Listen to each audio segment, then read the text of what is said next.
now we have this, we have that, a little bit of shiny here, a bit of shiny here.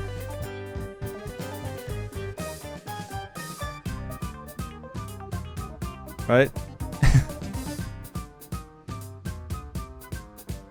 So that's it. That is Dangil. That is Dangil's Lockers, right? So we have completed our piece of art. Slippers that look like cows. That's so cool. If you want, you can copy the animation of everything, of your lines and of your colors, individually as each one of the keyframes here. It is easier if you already painted and you know that you're not gonna make any more changes to the overall thing, to come to your group where you have all the layers, the highlights, the shadows, the base color, and the lines, and you stand on your group and you click and you merge them. Control E or right click, merge group. And now this is all just one complete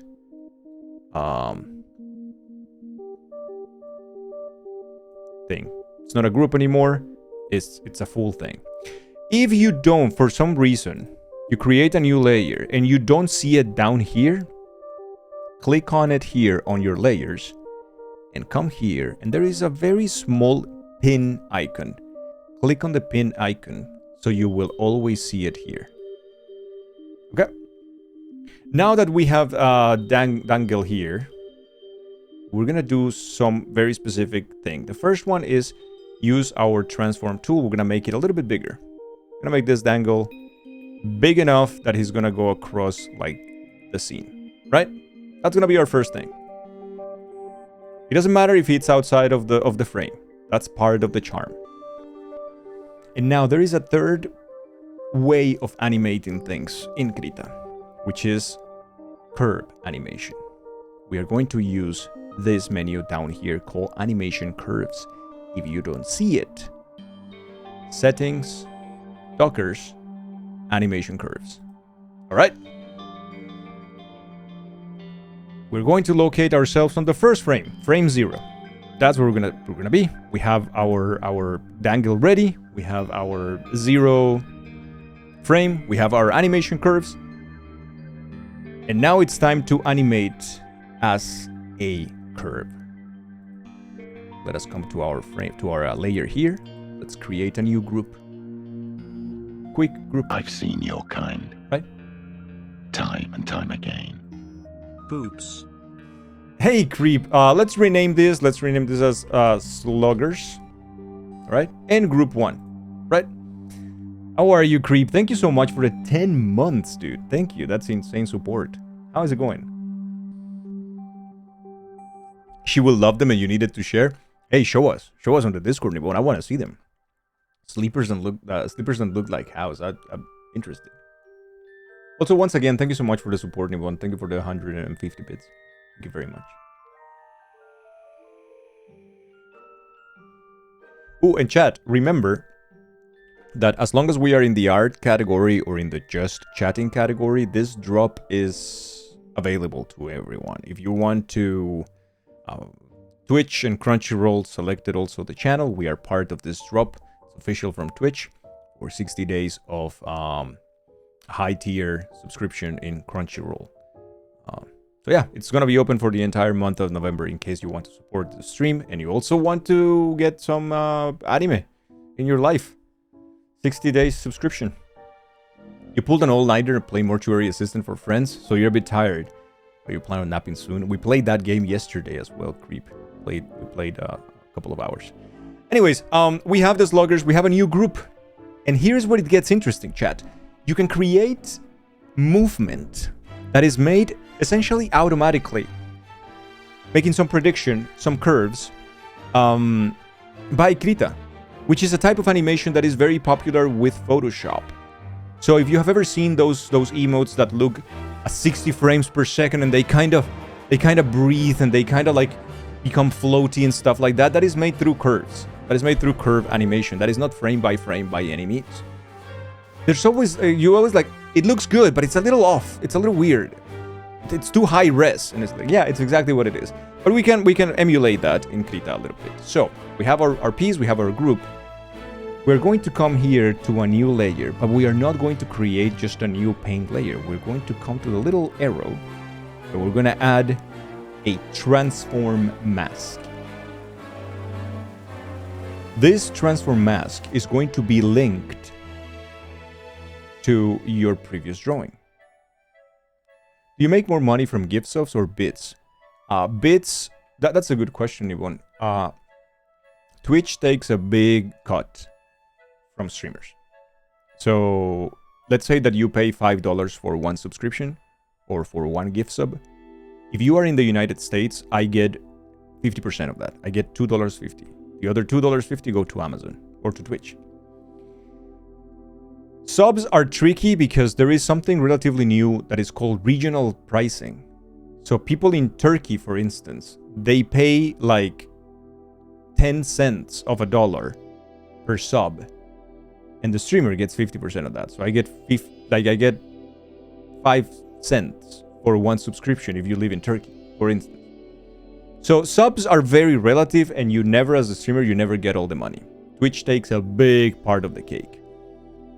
Bits, however, we get all the money, but you guys pay an extra because the bits are not like you're paying a little bit of an extra there. Like if you want to buy 100 bits, you don't pay $1. You pay $1.50 or something like that. How much is it? I don't know. In any case, for the streamer, the translation of that, like the current the exchange rate for that is 1 bit 1 cent. So 100 bits is $1.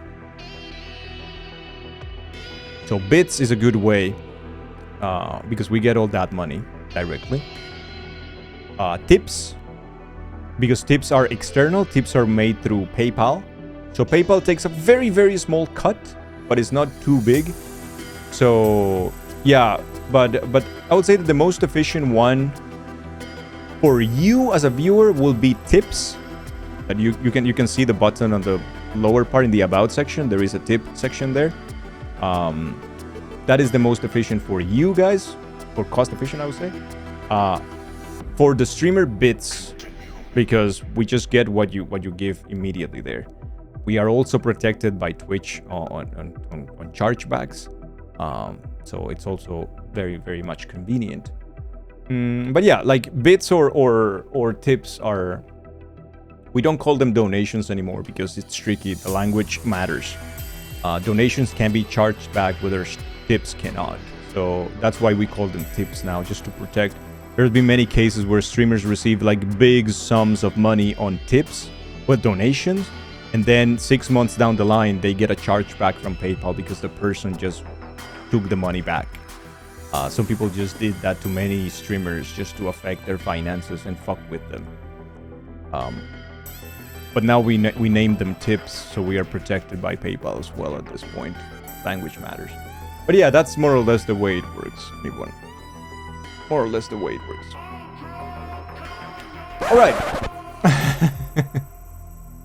Diamondback, hello, how are you? Thank you for the 100 bits. For instance, the sound alerts ones, we don't get all the bits from that. Because that is a third-party service. And the third-party service takes like 20% of that. So of those 100 bits that Diamondback just paid for it, I get 80 bits, not 100. Because it's third-party. So even bits have, you know, nuances to it and whatnot. How's it going, DB? Good to see you.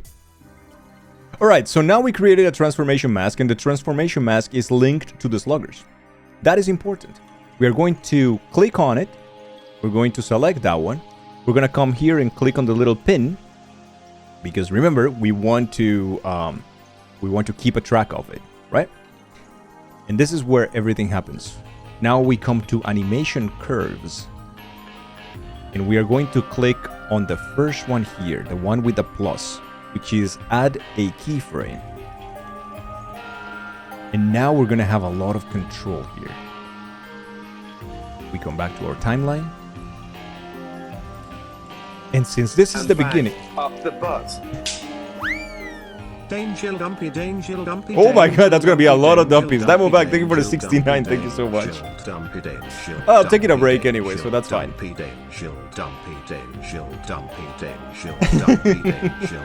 Why are you crying, DB? What is it? Dude, Twitch is taking so much, Nibon, that is true. It is taking so much. And even for us, like small channels, man, like I don't have, I don't make a lot of on ads, I don't make a lot on anything, like it's just a small channel.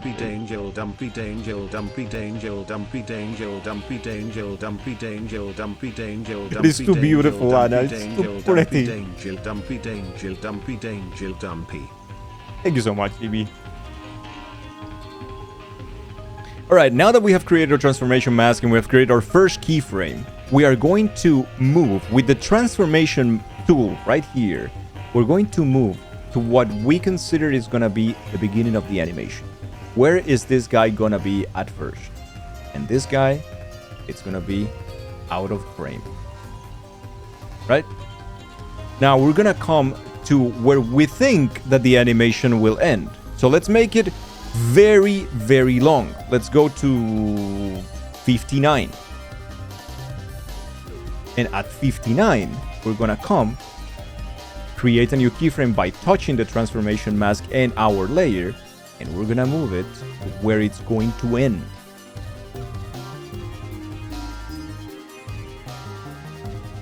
Right? And now we have two keyframes. The first one and the last one. And now we can just play.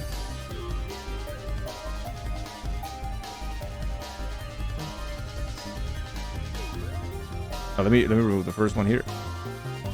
This has been super annoying because for some reason is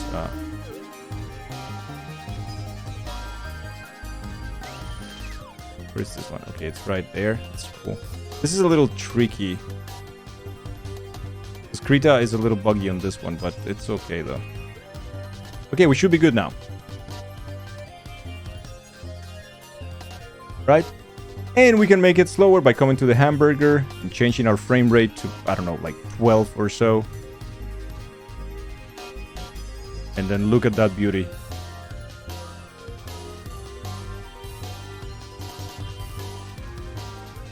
Did you make more money with Venmo or Cash App?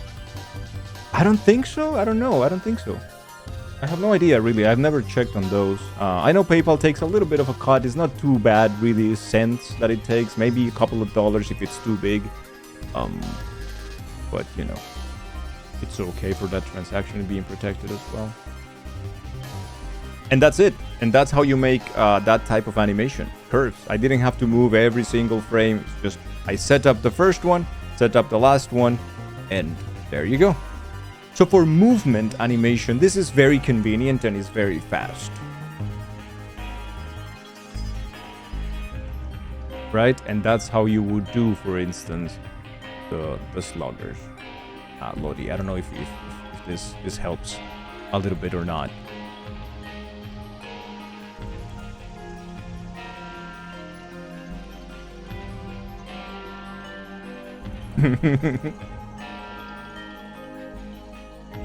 It's very silly though. It's very, very silly. It does help, okay. Alright.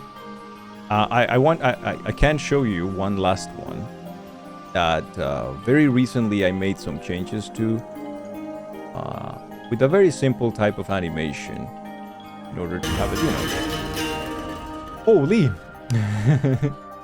Good to know, dangilok, dangilok, dangilok, Good to know. dangilok, dangilok, dangilok, dangilok, dangilok, dangilok, dangilok, dangilok, dangilok, dangilok, dangilok, dangilok, Good to know. dangilok, dangilok, Oh, dangilok, good dangilok, to dangilok, tell you. dangilok, dangilok, dangilok, dangilok, dangilok, dangilok, dangilok. Thank you so much. Thank you so much for the 100 bits. Appreciate that. And now we have Dangle P Balloon. The way dangilok, the way I animated P Balloon is essentially frame by frame. or not frame by frame, but every now and then with the transformation mask. So it moves on its own.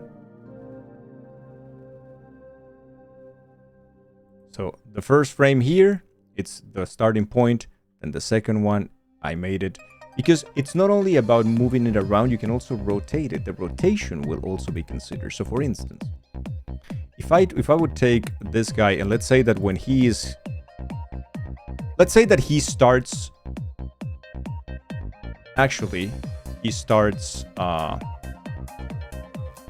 standing up. I wish you could see. But I'm pretty dumb. I wish you could see, man. Color blindness is so bad sometimes.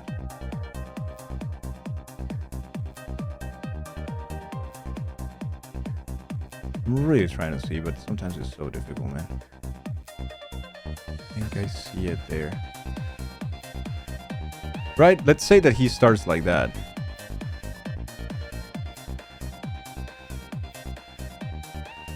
And then by the time he's here...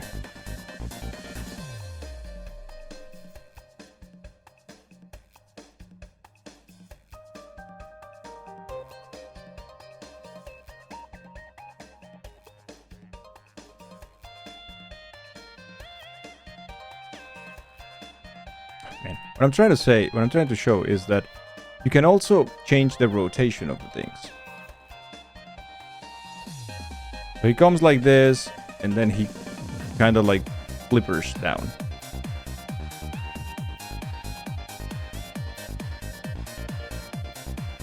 Right? In this case, this one is here. This one is a little rotated and also a little up. Then the next one is it's even more rotated. And that's how you can actually animate this type of thing.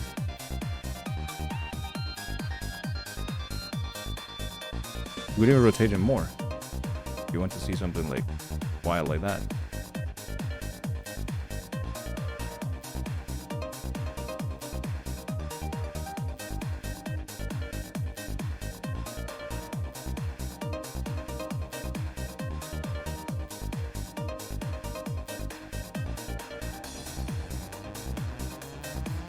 Right?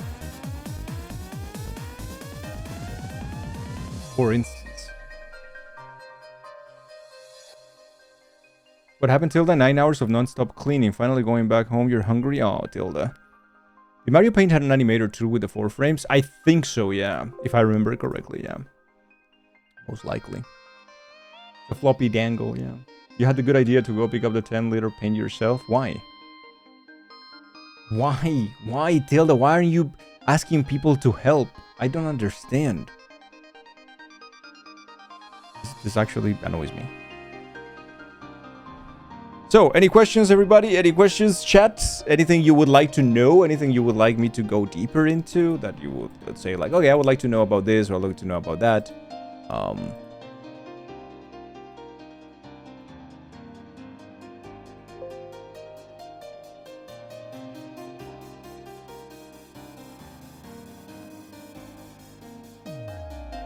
If not, that's okay. That's absolutely okay. Go back to just my regular old one.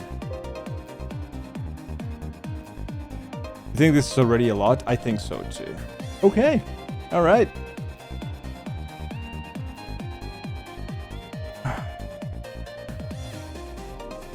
Well, I'm glad you guys like what you saw today. Hope it wasn't too much information. If you ever have a question, if there's anything that I can help with that you think that I might know, I don't know all the answers by any means. I'm not an expert, but if there's any question that you think I might be able to help with, just let me know. Go to the Discord or come to the stream and just like ask the question, and I will try my best to help with those things for sure.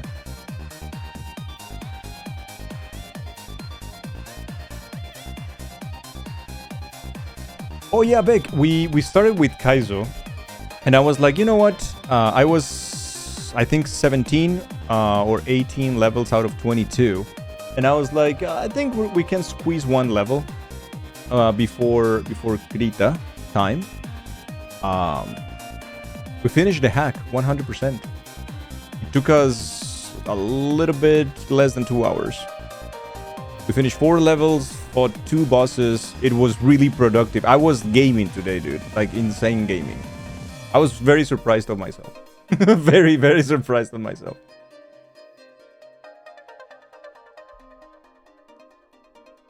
Dangil knows everything. I wish. I definitely wish. But I do not. I do not. Yeah, the last one. The last one that I spent almost 2 hours in 1H. Like in the second section of the level. That was very rough. But I think all of that is good for... It's good practice, man. Like, it makes you better, right? I think. It's gotta.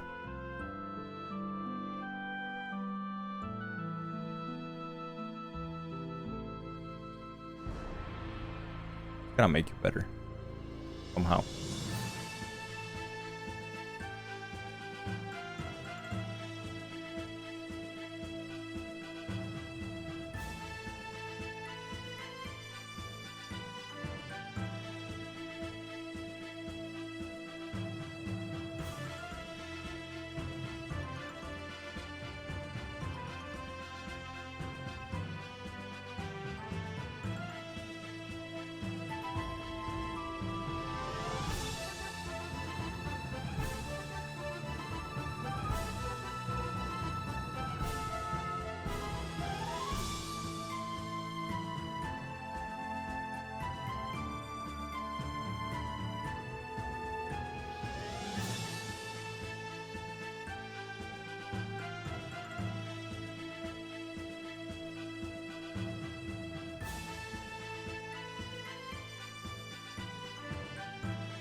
He's about to send me to the Shadow Realm.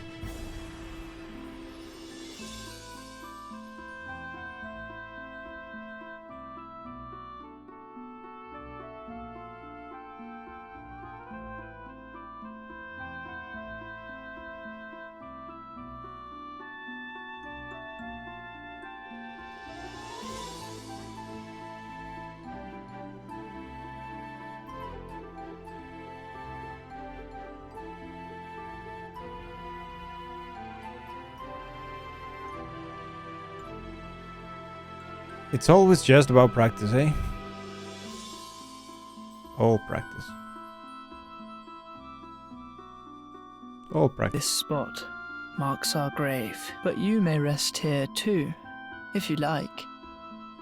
Getting raided, chat. Oh, nice. Got one of the rare combi raids. It's so cool. Look at all those raiders.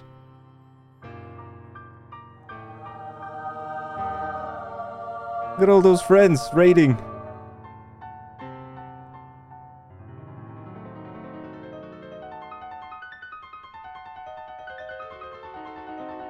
Hey, comer. You go and Coco. You were like, and you remember you need to do shit. You need to do shit? Oh no. Oh, do you mean the shout out? Thank you. Nah, it's okay. Cumber, thank you so much for the raid. How are you? How was your stream today? How was the art?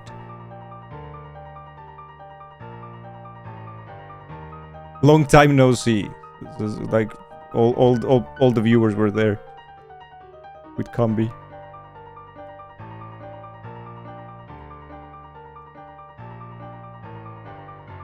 How would you rate cutting a cucumber? What's the scale?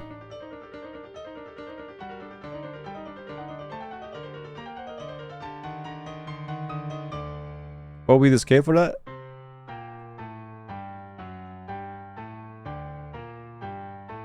Did some Slay the Spire. Oh, okay, I see. And some art, you realize we're also streaming, or else it would have ended earlier to watch. Nah, what are you saying? Did you enjoy? What did you do? Would you create a new emote?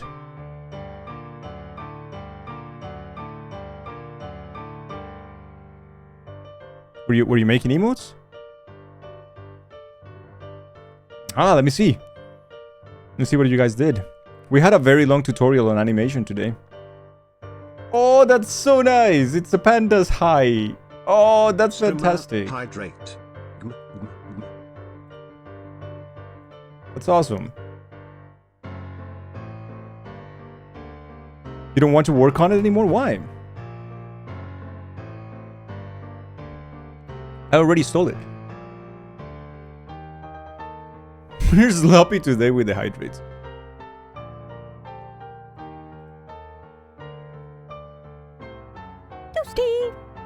That is very cute. It's giga cute. No, we just actually finished. I'm just like making conversation with chat because I don't know what else to do today. Like we're done. We played Kaizo. We did a big tutorial on animation. And now we're just like pretty much wasting time. Done. Donzo.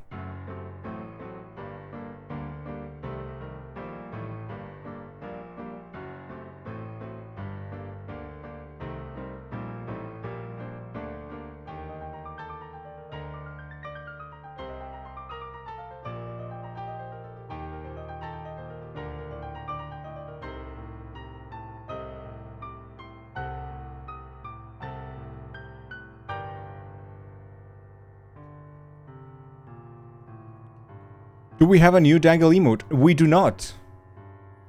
We just made a tutorial for animation. 3 different ways to animate stuff in Krita, and how to keep your layers organized, and how to create shades and highlights. But that's about it. That was about it. Of course, Lottie. I'm happy to. I'm just so happy that you started doing drawing as well. Lottie has made some cool stuff already.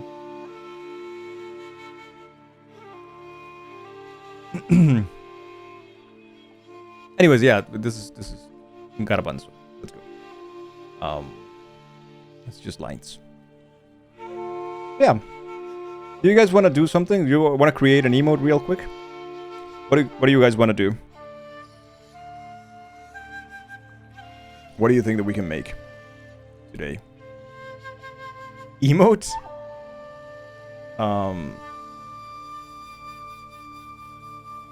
Can I show my drawing setup? You mean like on what I use? Oh, I use a very old tablet. I use a Wacom Intuos Pro, but it's very old at this point. It's like a 2011 or 12 tablet. Nothing very special. You can get a tablet, like a small one, for $40 or something. What I like about this one, first of all, is that it was given to me by a friend. And second, that my pen has 2 buttons, and I use those buttons for my shortcuts. So for instance, in Krita, if I hold a control, then I can pick this. If I hold shift and I click on one of the buttons in my pen, I can rotate. If I hold alt, I can do also other stuff. If I hold shift and I draw, then I can make my pen. Holding shift and moving to the sides, my pen makes it bigger or smaller, by the way. So it's a very simple one, Chrono. Nothing too complex. The bot is gone. Let me restart it. Keeps dying today. Today has died like 3 times. We had dangle sluggers, but we deleted it. We didn't. You don't know anything about that stuff? No, every question is absolutely okay, and please ask all the questions if you have them. That's absolutely the case. Your messages are sending, but I see the nail, Yagi.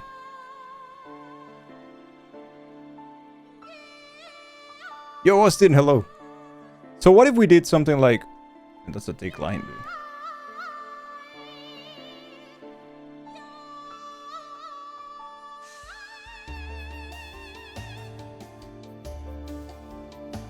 I need something like this.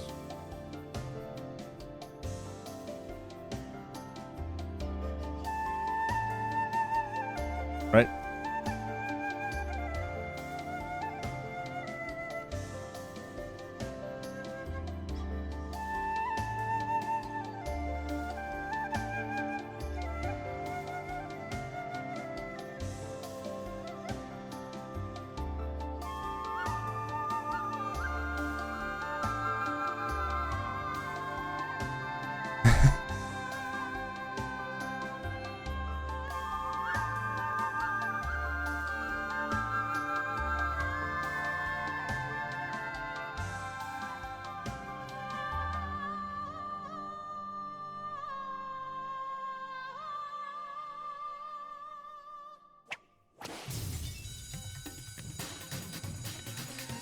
You see how perfect this is, chat?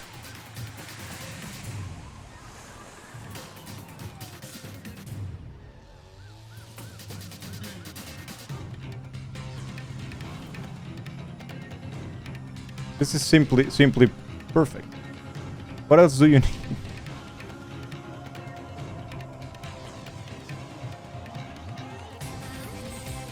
What else do you need, chat? I don't get it. What else do you want?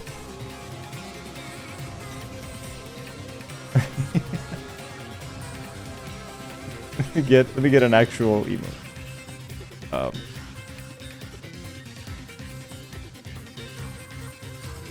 I want more dangle art. There is no such thing. I'm gonna just close this thing up here. I'm gonna give you all the colors now very easily.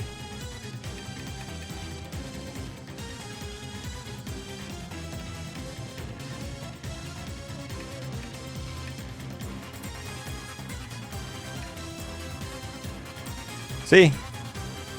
That's how simple it is, chat. Is that the kind of art you like? Does that work?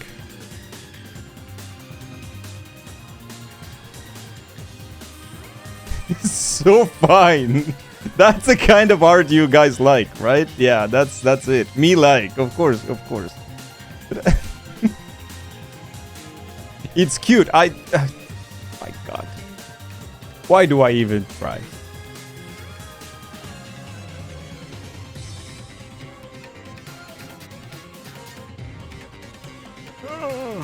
Fellow youngster, thank you for the gift sub. Ooh, there's a gift sub. Why? Wait, that. Beg, thank you so much for the gift sub to Manny. Thank you. Thank you very much, dude. Appreciate that. Hope you enjoyed the sub, Manny. Remember, chat, that the drop for Crunchyroll is open. So, just remember that.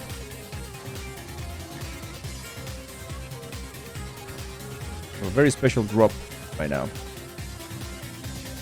Use the sick emotes. God damn it. So if you're interested in anime, then that's all. Look at that beauty. It's just so perfect. So perfect. What happened to Dangle Sad Swim? I deleted everything I did today because none of that was supposed to have any meaning. It was just to try to help people with a tutorial. Look at this beauty, chat.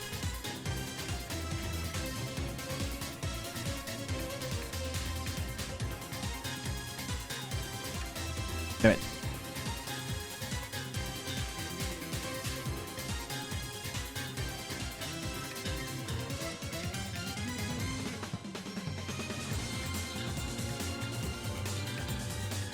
Is it perfect now?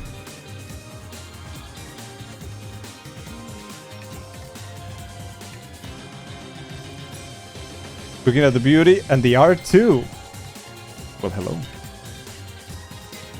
Now we're gonna shrink this, resize the canvas. We're gonna make this 300 by 300. Okay, and we're gonna take now the group.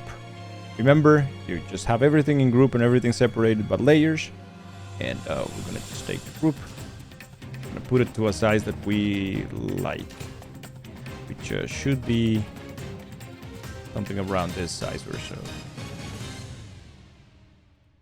And that's it. That is your emote.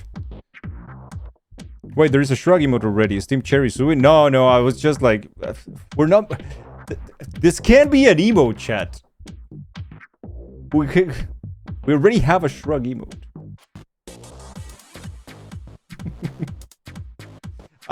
I was doing something as poorly as I possibly can, and now chat is like, it's kind of cute. God damn it.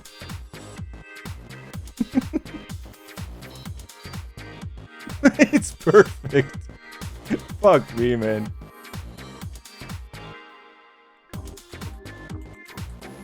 What can I say? Chat likes what chat likes. Some of your favorite art pieces in your house are things your friends made and wanted to throw away. That's interesting. dangilOKIGuess.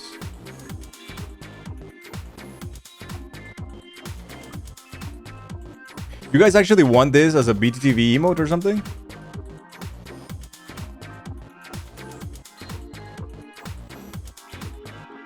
Man, Krita changed some stuff on this version and it's a little annoying sometimes now. It's hard sometimes to manipulate stuff.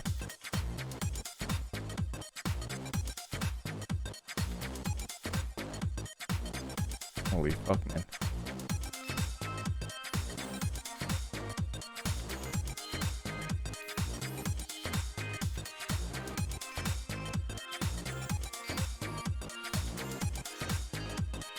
Now, if you want to finally export it, then you go to export and then you name it. Go here and then you name it. dangilOKIGuess.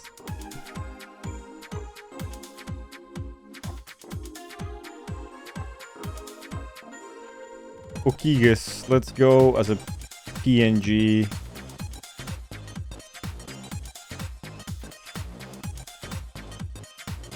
dangilOKIGuess.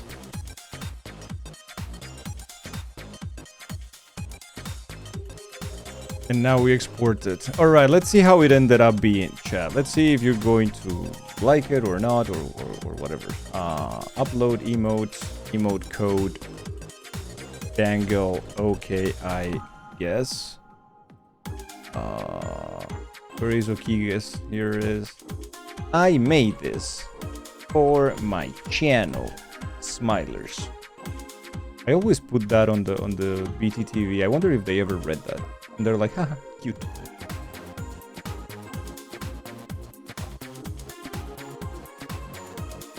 Sign by Dangle.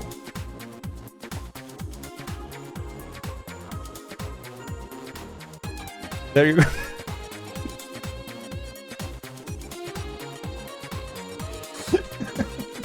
Oh no. OKIGuess. Oh no. Let me refresh my chat here.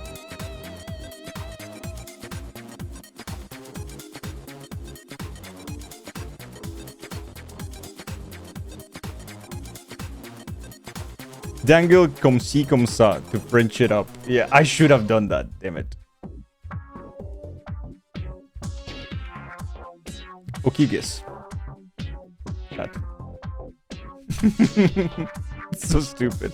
Like, I've really tried to do this thing like the worst possible I can, and then chat is like, oh my god, that's so good. It's so funny. It's cute. I guess it's cute, but yeah. It's so cute. Also, always remember to save, because exporting is not saving your project. Exporting is exporting. Like, finally putting everything together into one final file that you can't edit, really. So remember to keep your save file for your project. So you're gonna do that the first time by going to save, and you go to OKIGuess, for instance, in this case, and I'm gonna name it dangilOKIGuess. And it's gonna be on KRA file. Yeah, that's me when I see chat low tier taste and emotes. Yeah, exactly. Looks so much bigger. I think it's because it's so much closer too. Like, the face is much bigger. I could, for instance, just separate the arms, right? And make the face bigger. And then keep those arms. That could work. But that's not something that was planned, so, you know, that's kind of like the case for that. Marks our grave, but you may rest here too. Can we go to something better, so people, I don't feel bad about showing people that art. I don't know what is something complex. I don't know. Something well done. I have no idea. What do we have here? Something well done, chat. Something that is not. Why dangle? All the dangle ones are bad. Okay, I'll show you. Yes, this one's good. This one's great. Let's go. Welcome, Raiders.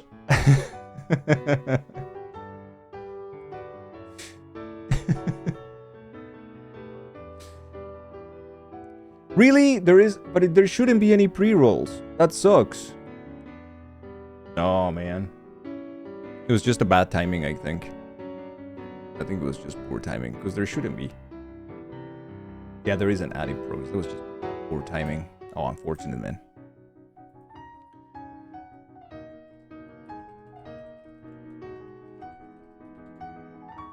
And everybody else, like all the raiders, too.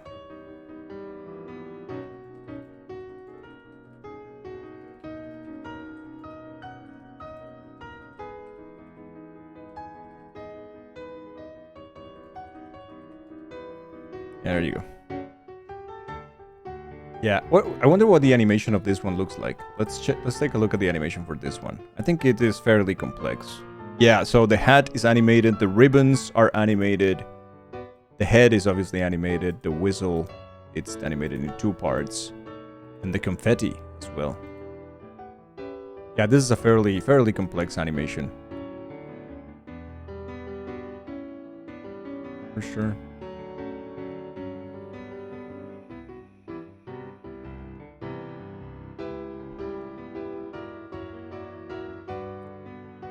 It's all good, you're back. Hey, thank you for sitting through the ads. I'm so sorry. Yeah, it happens sometimes. Even though we don't have pre-rolls, it could happen. It was just the timing for that. How are you? Thank you so much for the raid. What were you doing today? Becazzled? What is becazzled? I don't know what that is. Was it good? Was it fun? How's it going? So yeah, the animation for this one is fairly complex. If we take, for instance, the hat out, you can see that the head was all done, but I didn't need the horns, so I never made them, right?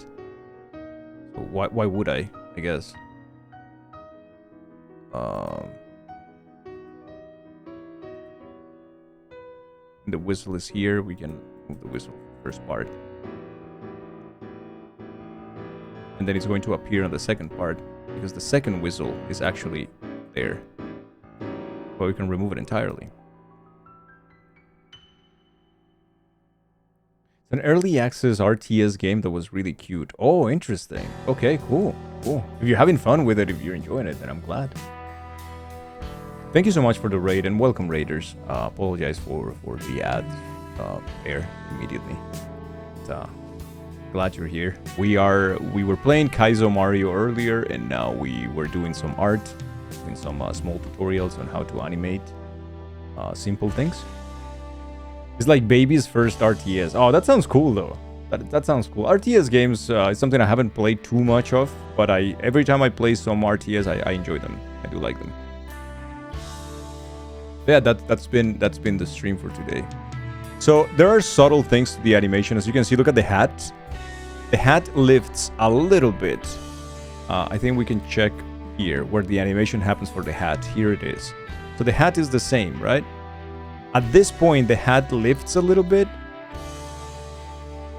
And then it lifts again. And it remains lifted. Slightly so. It is something that is not very visible on the emote, but it's something that I can't help but do.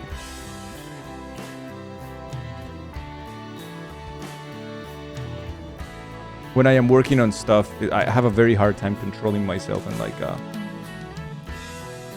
not doing stuff like that, like little details and things like that happen. But if you want to see something weird, like for instance, I don't think, where is the head? We can remove the head from the head and the visibility of the head.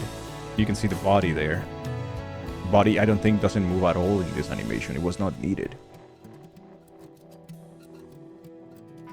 You started at baby sheep level and it was a cakewalk. Oh, interesting. So it doesn't have to be a stressful RTS. That's good.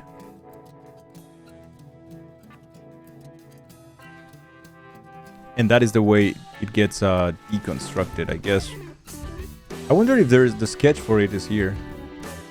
Apparently it is. Let me check on this for a second, chat. Because this might be interesting. I don't remember sketching this thing at all. So apparently, this is the sketch. Oh, that's so cool. And the sketch doesn't have any animation whatsoever. It's just the whistle extended and the main zone. Oh, that's kind of cool. It was supposed to be stars. I think I ditched the stars idea because it looked like a sleeping hat. It was like, oh, it looks like he's going to go to bed, right?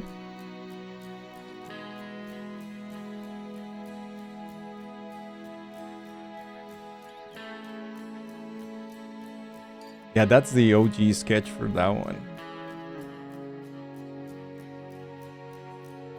Or like a magician, yeah. Yeah, it'll be more of a magician, I guess. That is very funny. Very funny how those things work. That's even locked and everything for some reason.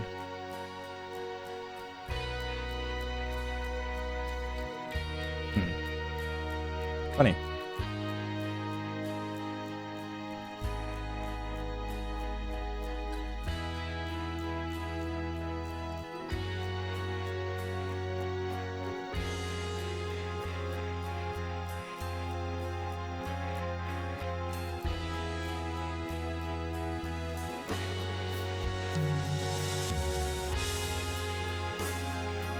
Now he's a magician. Oh, he's holding a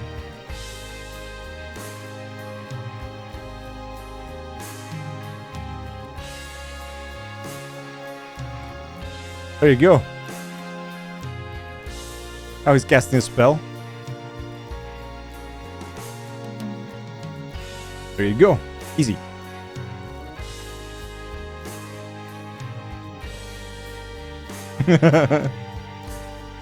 Magician, yeah. There you go. Easy peasy. Alright, silly stuff, silly stuff. Alright, chat. I hope you enjoyed today's animation and today's Krita time, and also I hope you enjoyed today's Kaizo when we had some Kaizo. The new emote, dangilOKIGuess or OKIGuess is already up in VTTV. Yeah. so I guess you guys think that the face could be bigger? The face could be bigger. It could be absolutely bigger. But it's already done. Whatever. GG on beating another hack. Yeah, let's go. Now in the next hack, maybe we have to go through a beginner hack. I want to play another beginner hack, so I'm gonna go check on SMW Central what we haven't played on beginner hacks. Then after that, we might play another intermediate. Like we keep pushing now our top limit. And finishing Agnosthesia was actually a very important, I would say, milestone for my skill ceiling. I think I learned a lot, and I came out of the hack being much better, I think. I normally don't say these things. I don't feel comfortable saying like those nice things about me and my progress, but I think it's something that actually happened. Any clues into the next harder hacks, or do you have to look for yourself? So I do have a lot of a long list of suggestions from the Discord, which by the way is right here. I think I want to good progress. It's okay, I guess. I want to follow the list still. There is one particular thing that I need to do, which is cape practice. So I have 2 hacks that were recommended to do cape practice. I might have to jump into those. Those might take a while for me to finish. But we're gonna learn cape, which is important, I guess. And then yeah, we have some hacks on the list. I think luminescent is one. Mycelium is another hack that I want to jump into, that is still mid-intermediate that I could jump into. Both luminescent and mycelium. I think after that, and once we get the skill a little bit higher, then we'll jump into El Dorado, and then we'll jump into Invictus, which is higher intermediate ceiling, I think. But it might take a little while. Might take a little while. Found me Octred. Ree, thank you so much for the 22 tier 2 months. Thank you very, very much, Ree. Thank you for the 22 tier 2. Thank you very, very, very much. How are you, Ree? So, Ree, we worked on another emote today. It's dangilOKIguess. It's on BTTV, by the way. But no, we were doing a tutorial on animation and on emote making today, so we just finished that. We also finished our Kaizo. Not all of those months were tier 2A, but it is now. And yeah, thank you everybody. Thank you so much. I think we're gonna be ending the stream very, very soon. We've been streaming for 4 hours already. Just one final reminder of this thing. I'm just excited about this thing because of Crunchyroll. Like, I think Twitch picked the channel. It's not the most common thing to be a part of anything that Twitch is doing, so it feels good. But not for any other particular.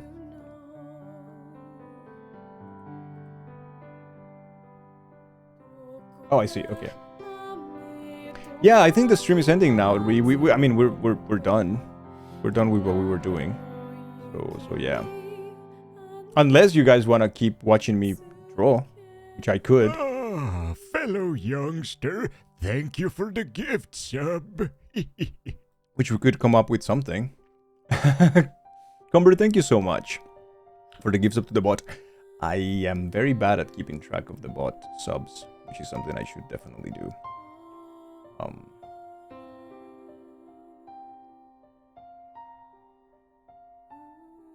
Chad, which one is your favorite anime character? Tell me. Tell me what's your favorite character, anime character.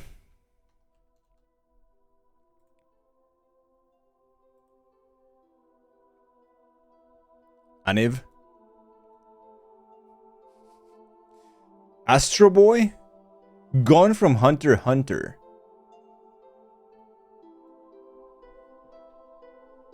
Let me see. If I remember correctly.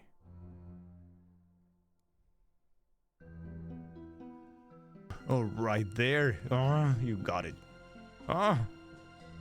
Thank you. Dangel dumpy dangel wiggle dangel party dangel dumpy dangel wiggle dangel party dangel dumpy dangel wiggle dangel party dangel dumpy dangel wiggle dangel party dangel dumpy dangel wiggle dangel party dangel dumpy dangel wiggle dangel party dangel dumpy dangel wiggle dangel party dangel dumpy dangel wiggle dangel party. Diamondback, thank you so much. Thank you. Thank you very much, Diamondback, for the 69. Thank you. If I remember correctly, Gon should be on a very basic level. He's got a very pointy nose, that I remember. And Gon from the manga is very squared-like. Right? It's very, very squared looking.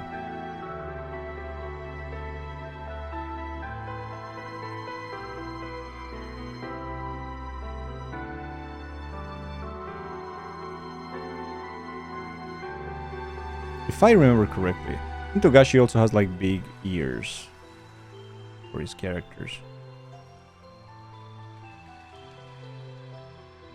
If one is something like this.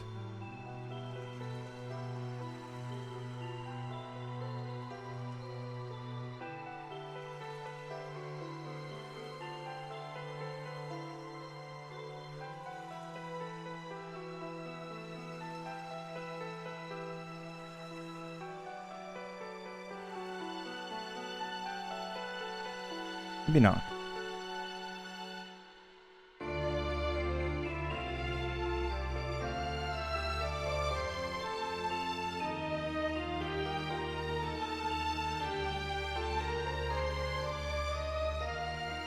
Right? You know, actually, there is too much. Beck has it ready. Oh no. And I think Gon is like something like this. I think his hair is like this, or very close to something like this. I don't actually remember very well.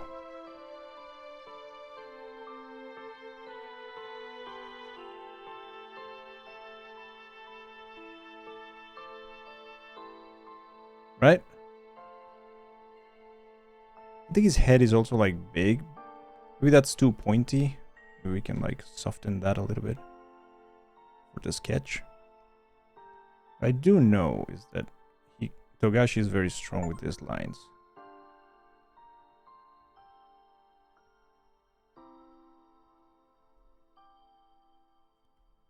It's like Greed Island gone, I guess.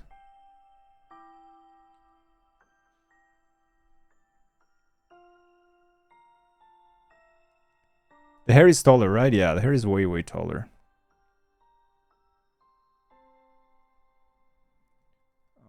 We could move it a little bit around. It's okay. Because his hair is like way, way taller, yeah.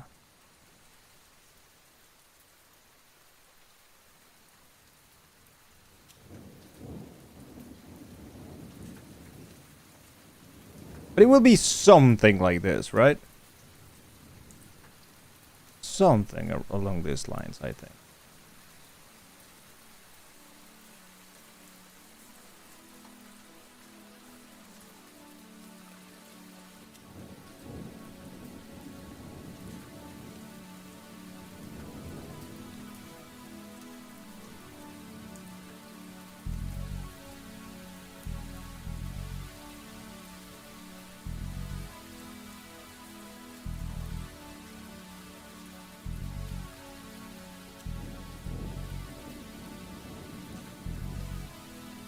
I don't like this smile.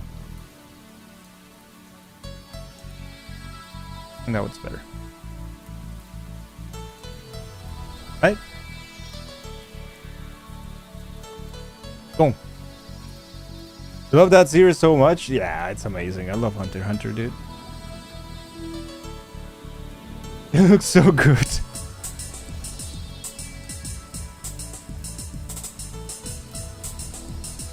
But because Beck got super serious and then Beck disappeared. It's like, do you need me to write a thesis? And everyone is like, yeah, sure. And then Beck is like, no, actually I can't. I'm sorry. I'm leaving. And then Beck left. No, I can't. It's too much. And then left. What is Beck? Give me characters.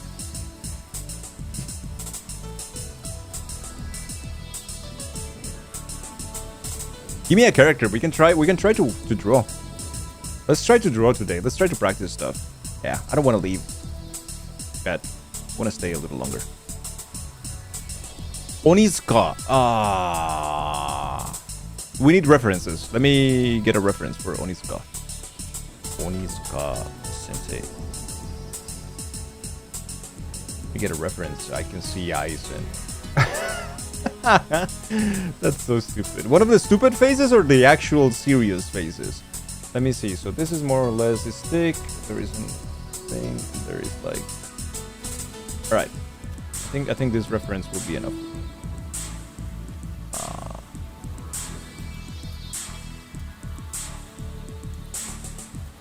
Tanjiro and Nezuko from Demon Slayer. Oh, jeez. So... That's a tough one. Sure. Rounded eyes and very kind of eyebrows. I think I get it. Or Onizuka, I mean. Let me see. So I think his eyebrows are kind of thick.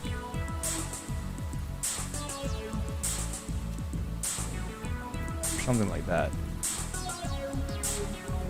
Kind of hairy eyebrows too, for some reason. It's a very weird, weird shaped eyebrows.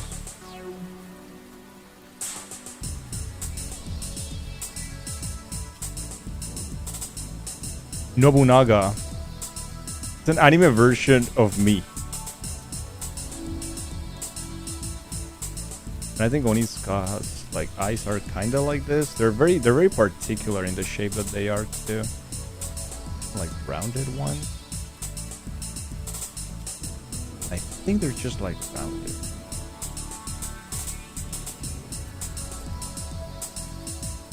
They're not. They're menacing, but they're not. A very weird shape. Right? How are the noses in that show? I don't have reference for those noses though. Kind of big noses, right? Like big, long, and kind of thick noses. An interesting thing. Kind of long.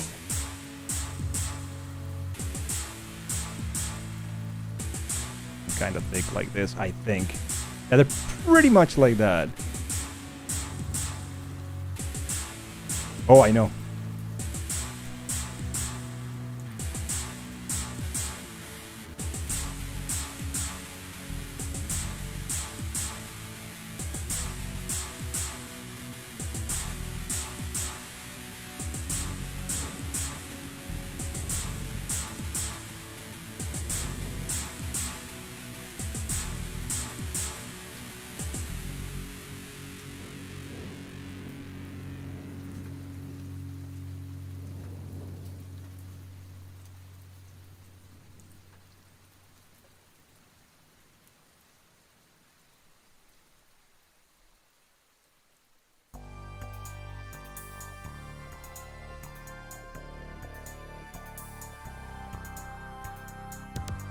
Yeah, like longer noses, yeah.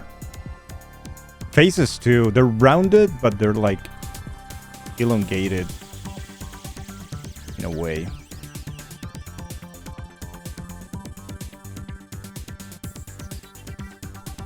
Pretty sure he's got earrings.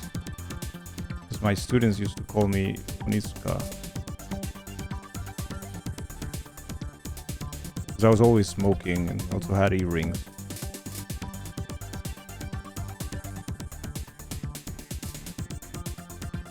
I don't know if it's only 1 ear or not.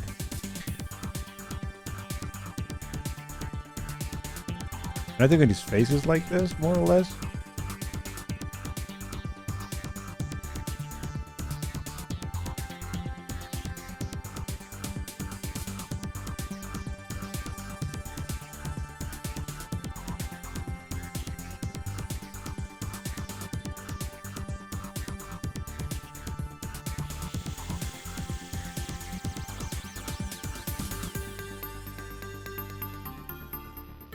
Right? It's something like this, right?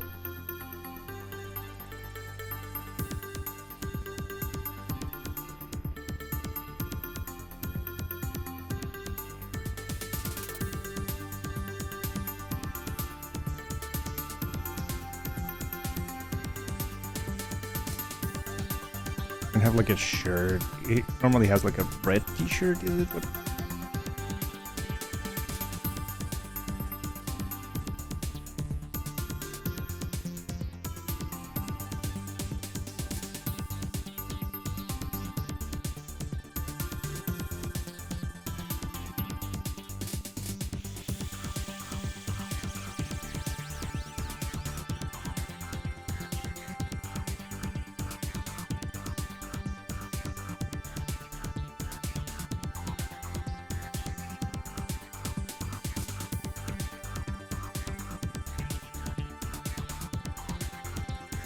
There is live action GTO, yeah. They all fucked up at some point, eh?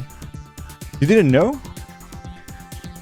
Apparently, actually, that one is actually good, from what I've heard. I think it's something like that. This is probably not extremely similar, but I think it's something along these lines.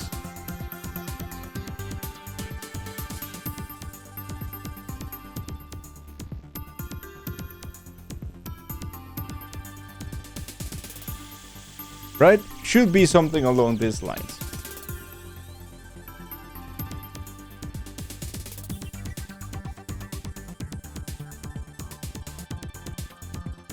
Dangil's anime. Oof. It's so hard to draw myself. Draw Barb? I have done thousands of Barbs. You want me to show you one? I'll show you one. At this point, I've made so many Barbs.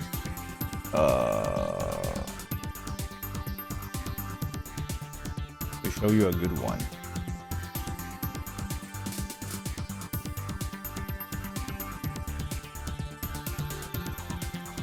There you go.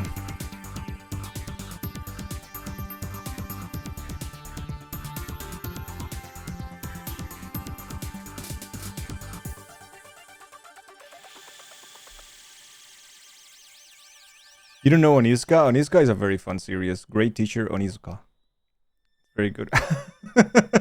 He wanted an emote that was a barn because people kept... You know, as you guys sometimes type Dangil, with Barb is the same with barn, blimp, bimp, borb. So that's why the blimp exists, that's why the barn exists, that's why... Yeah, Sky, we don't talk about that one yet.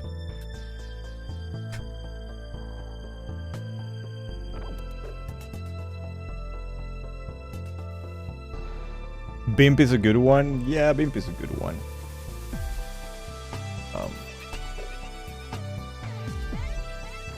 But then here's the blimp. It's a two-part emote. That one was so much work, dude. That was so much work.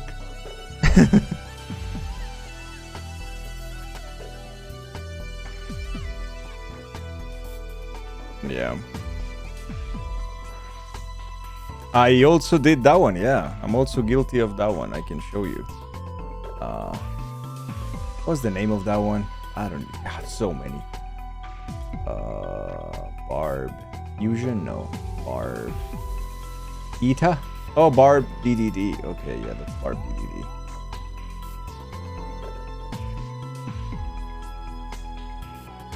You might see the references because originally it was DDD. That's the left side of that one. But that's also this part. That is also this one. That we also have.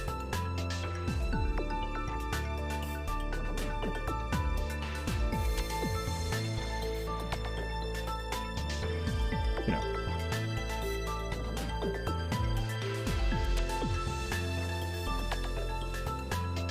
But so people immediately recognize the Family Guy influence? Yeah. Speaking of Family Guy, one of the first things I ever made.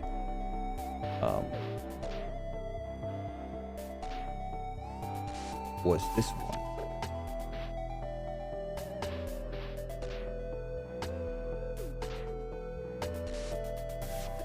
And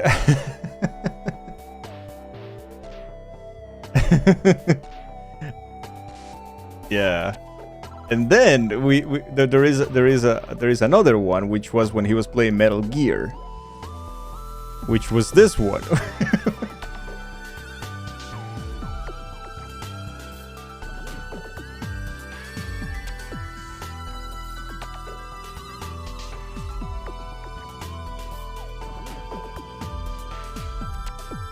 How are you, Brody? How's it going? How's it going?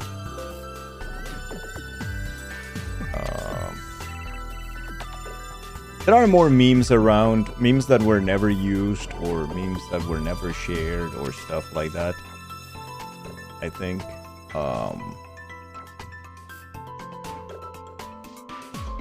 Because memes, I think there was, yeah, a couple. You guys never saw Barb Lulu, for instance, was this one.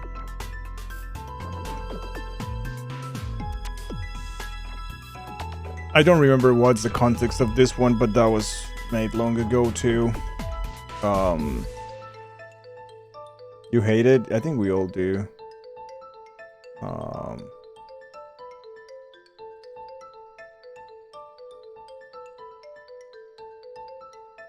One that was only used for the playthrough of Neo because of his character, which was this one. This was his actual character in Neo. It actually looked like it.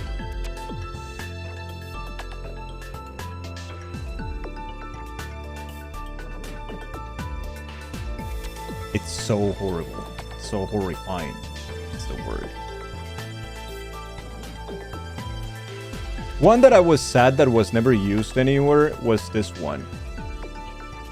Because I made it look exactly like Zelda 2 screen. And it was never used. And I was like, it's so fucking good. I think it's really fucking good. But yeah, it was never used. For anything. Never used for anything. There was one with the mirror shield, which was this one. Okay, that one's very stupid. That was also never used. So yeah, I have drawn a lot of barbs in my day. Yeah.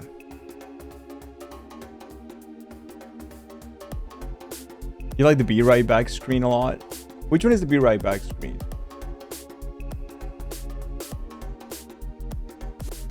Oh, well, Brody, that was the idea. I was asking chat for characters, right? So the first person said Gon from Hunter x Hunter, so I made this. Oh, the one I showed before? Okay. Yeah, it's pretty good, right, Ree? I like it too. Then, this was Chrono. Then Beck said Oniska, so I tried my best from what I can, gather. So I made Oniska.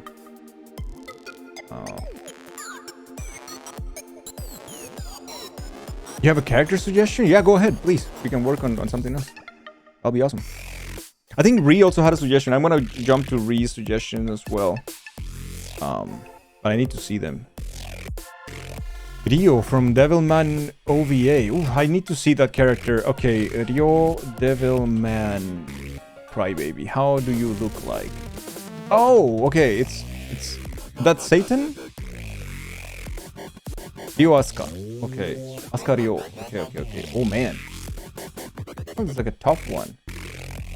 I've never seen this character before, so he's got like a complacent kind of look to his eyes, I think, right? It's kind of like... Let me try to sketch something. Let me see if I can sketch something real quick. Because I see that his eyes are like... What's the art in this thing? He's like... They're not really pointy, they're like closed in here, but he does have a little bit of eyelashes. Got a lot of eyelashes for a dude drawing in anime. That's cool. That's pretty cool. Then they curve like a little bit like this, right? I think. His eyes are like one dot there, a little bit of light. It's kind of like this. It does have a little bit of a thing. Because his eyebrows are kind of short too, like small eyebrows. Oh, like a very small eyebrows, I think. Like a very short eyebrows is what I mean.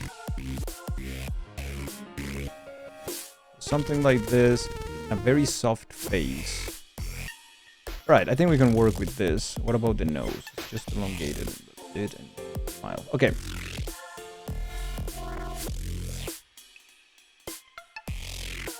Specifically the OVA from the 90s. I see that his face is kind of like this. He's got like a little bit of a nose there. We'll see about that.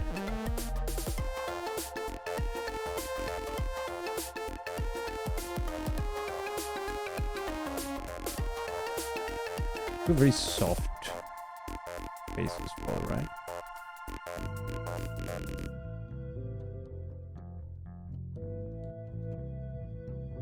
We'll see about that. It's gonna improve a lot with the hair. I think his shirt is like a thing.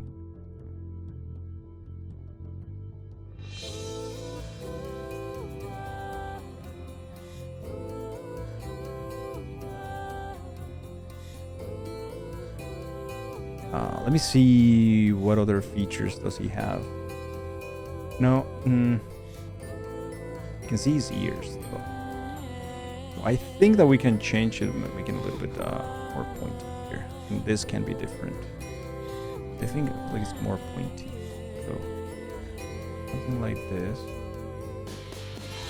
And a little bit pointier and a little bit smaller. He doesn't have a lot of chin. For some reason, this character doesn't have a lot of chin.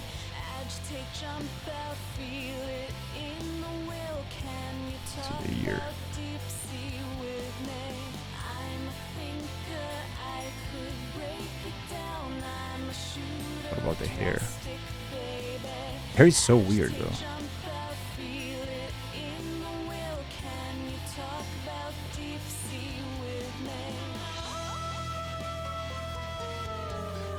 Like curly hair to the sides.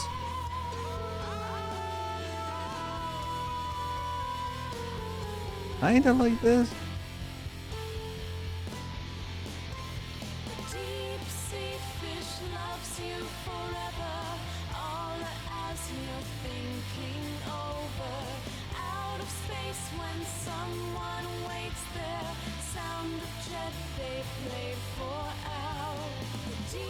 I feel like something like this, right? And then he's like a thick layer thingy.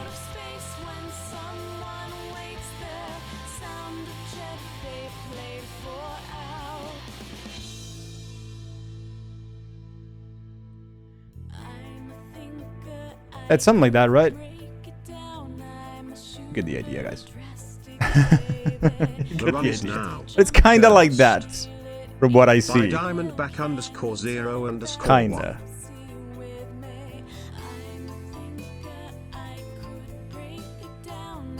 Now you can relax for the next 4 months. Why? Because you got the hair done. Oh, nice, Ree. That's nice. You're going to recycle to the recycle today. Spend too much time at the hair salon. Now people running to get dinner done.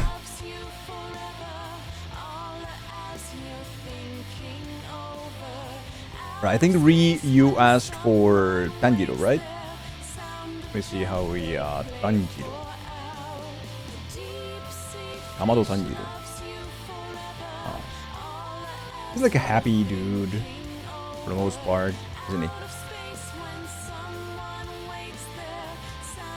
If I remember how to do a Tanjiro. The style of Demon Slayer is like very squared, from what I remember. Kind of the eyes, yeah, absolutely. Like their eyes are they're rounded, but they're not. It has a lot of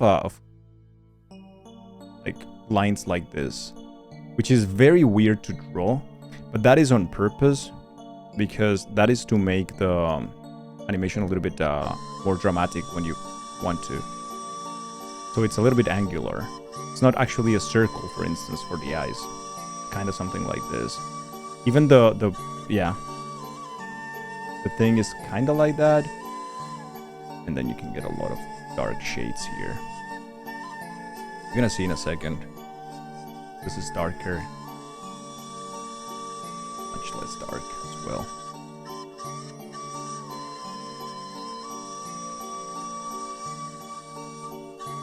Starting up Lies of P today, you're pretty stoked. Lies of P is a phenomenal video game, dude. I had a blast with Lies of P. Plus these eyebrows are weird too.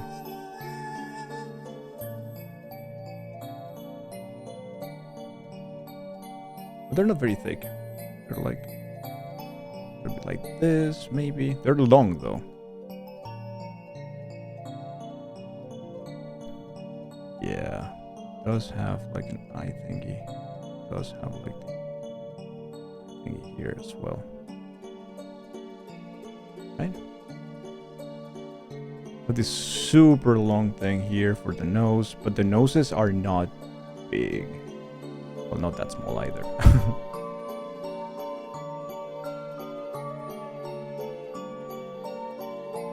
From what I can see, it might be wrong.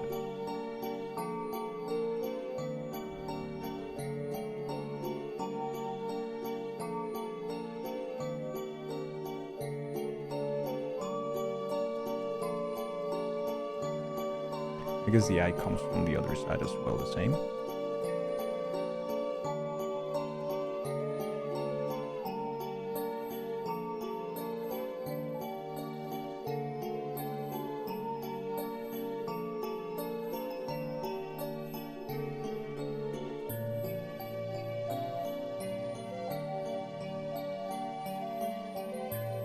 Of course, Brody.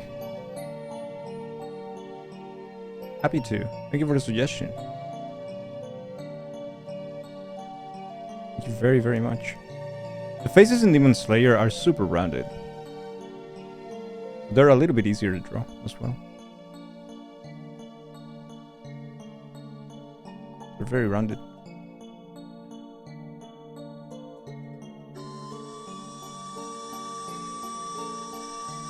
No, that's terrible. Horrible.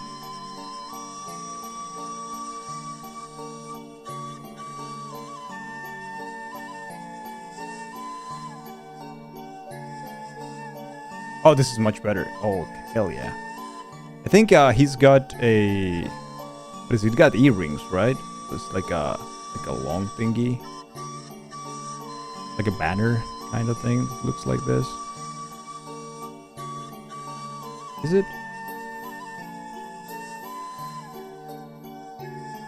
I remember that he's like a sun kind of thing.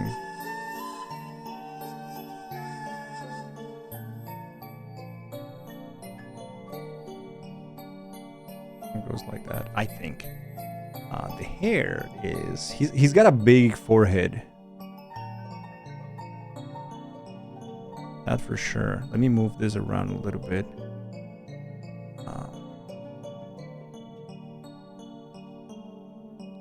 Is that gone? No, we had gone at home.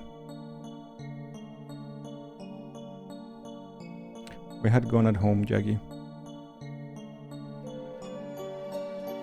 He's got a big ass forehead, yeah. That for sure, I remember. I think his suit is something like a school thing, something like this, maybe. I don't really know. Just a reference of his hair, that's about it.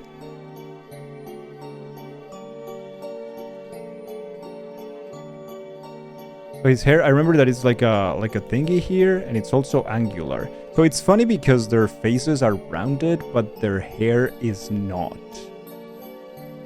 It's a very weird character design that Demon Slayer has. Very, very weird character design thing. His big forehead like that.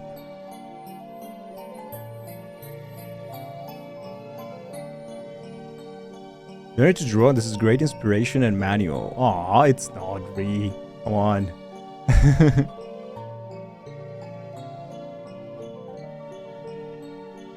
He's got like a scar, right? Is in one side, the other? I don't even know which side is it, but like, I know it's like a scar here, kind of thing.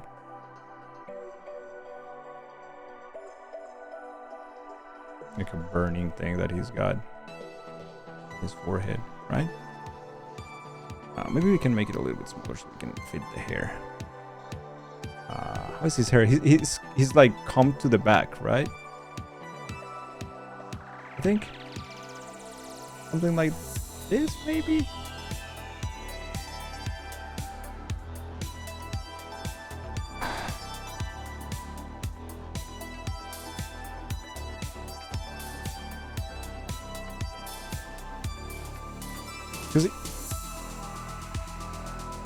I'm gonna leave it at this. Something like this. Don't have to do it perfectly either. Doing what I can.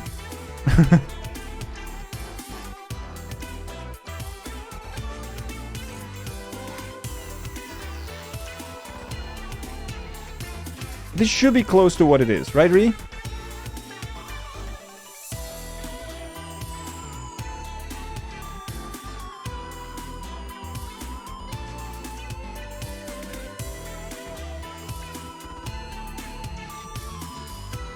Fantastic. Aw.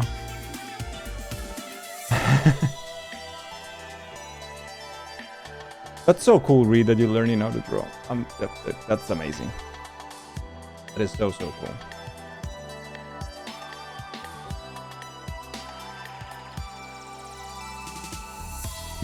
He's bulge. No, not anymore. So yeah, we have Yagi. We have Gon.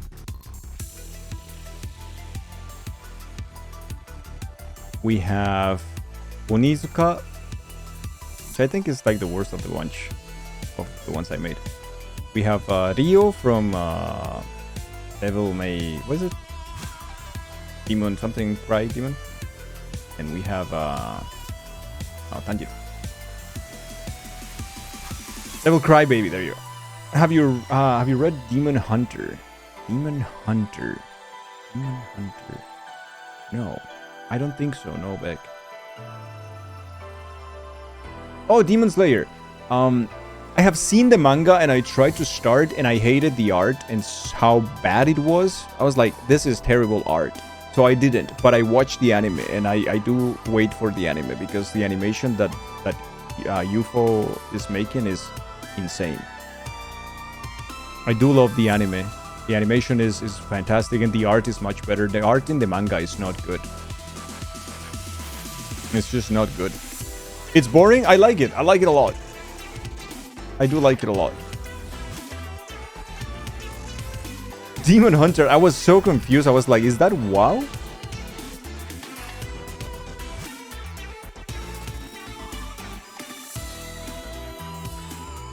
UFO table is great with animation. It's so insane. Looks so beautiful. Oh wow, Yagi, that's insane.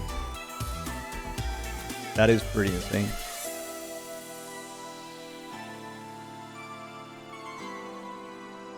That is pretty insane. Did you guys see the new Dragon Ball thing? What is it? Dragon Ball Daima?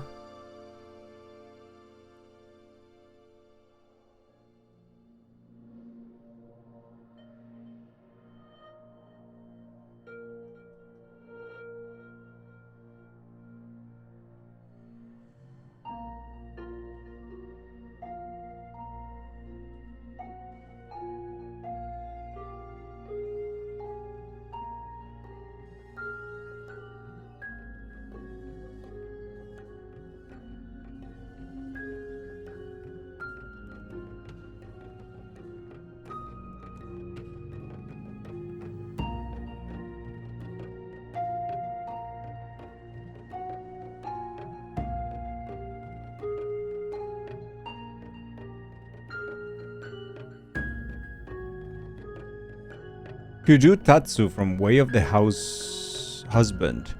Alright, I'll look at reference. Yeah. I could try. I don't know if I'm gonna be able to, but I'll try for sure.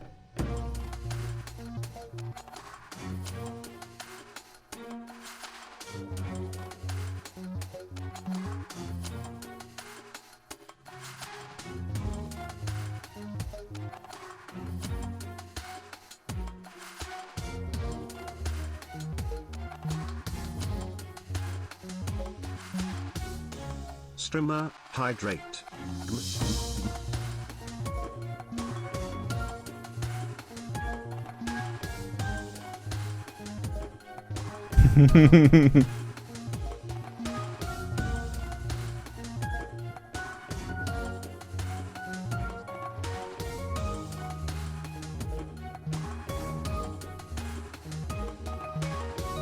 I have a pencil, yeah. I have a tablet, yeah.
This is more impressive than Kaizo to you?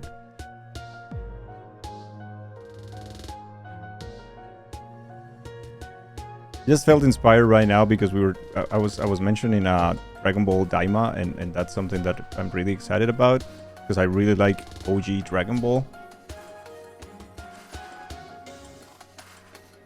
I was like, okay, I'm inspired now to do something silly.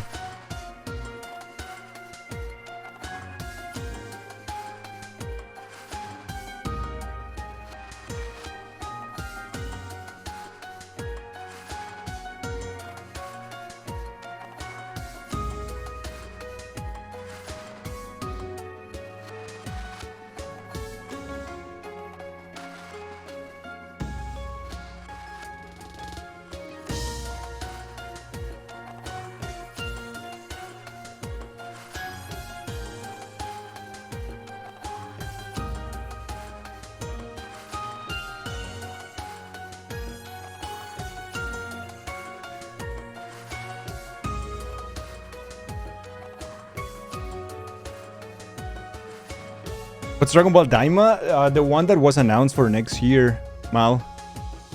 No, it's a new adventure, and apparently they're gonna turn into kids, everybody into, like, kids. So I'm excited. It's a silly thing, and I'm happy for it. I'm here for it. Alright, Combi said, the suggestion from Combi was... It's a combination of learning and natural talent. He's like a retired gang leader, now house husband. What was it? Tatsu, way of the house. Oh, let me copy that text because I don't think I'm gonna... Let me see if I can do a search for that character. Kid Buu? I love Kid Buu. Yes, we can do Kid Buu after. Tatsu from Way of the House Husband. He's so badass. I like him. Dude, what? He's fucking amazing. Damn, but that's gonna be hard to do. How do you, how are his eyes, though? It's like droopy, like ex-gangsta kind of thing, right?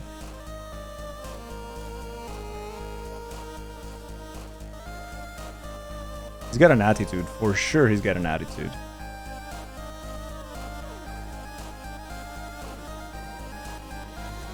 Right? Then it looks like... That's something like this?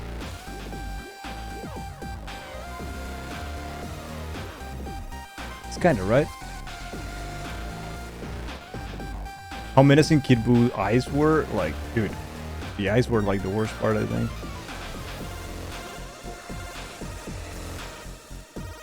I feel like his eyes are like this, more or less. He's got this weird thing into it.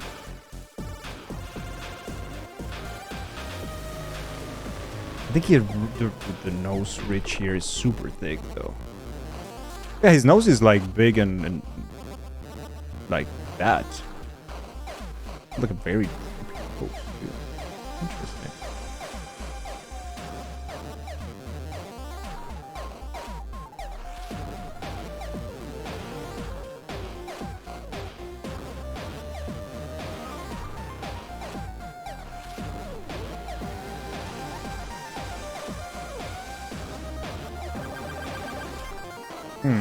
Let's see about this eye. We can maybe remake this eye.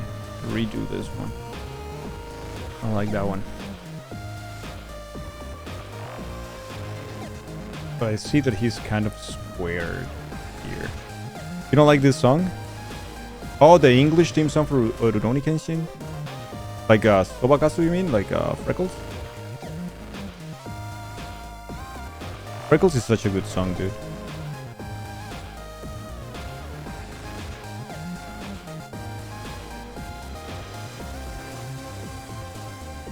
That is kind of like this. Got a strong jaw, though. Interesting. The character is so weird.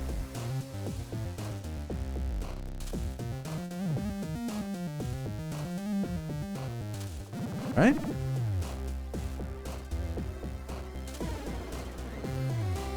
I love Freckles. I do love that song quite a bit.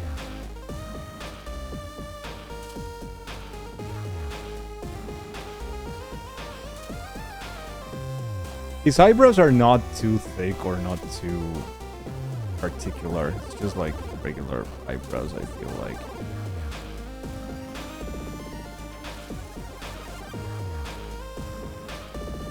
I don't know if I'm making a good job at this one, though. I'm trying.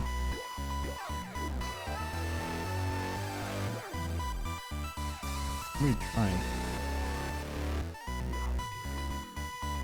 Got this kind of thing in the eye. I think it's like...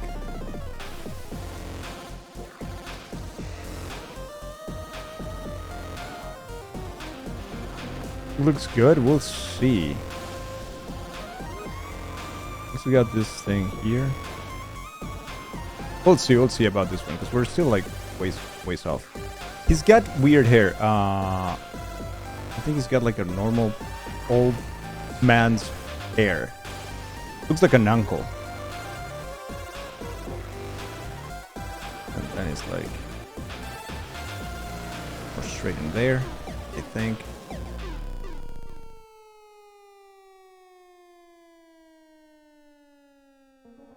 There's something that fixes this character later on. You'll see.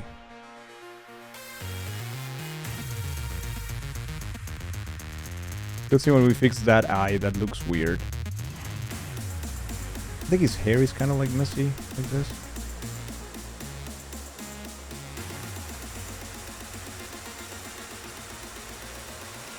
Something like that.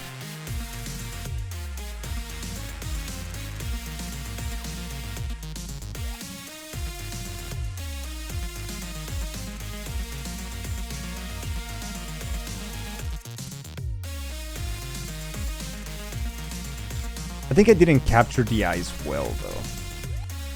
That's a problem. It's not bad, but it's not good.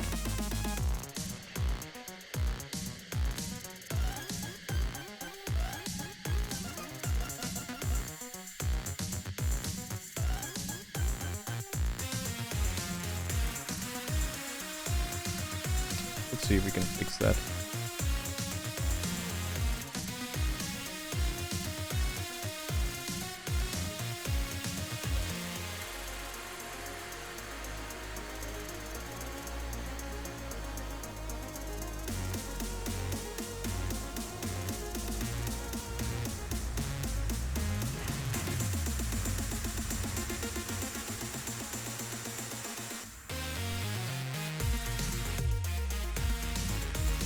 I really like the old Kasumi gets possessed and no one wants to punch her in the head to get rid of it.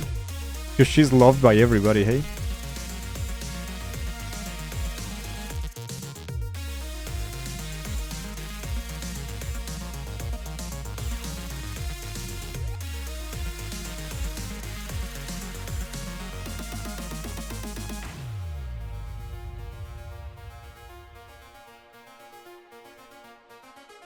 Scar. I think this guy is more or less like that. Oh, he looks much prettier than I can't make him. I cannot make him justice. I did not make him justice here at all. He is a very pretty dude, but also we haven't finished because there is something that actually makes this character. From what I see, I think it has like yeah. These are very difficult to draw, but he's got. Let's see. How are those? That mount of that thing.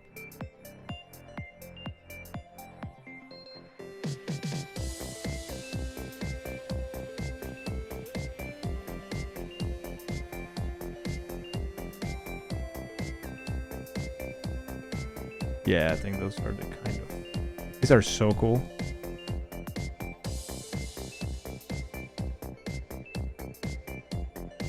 This with the long thing here. Sure.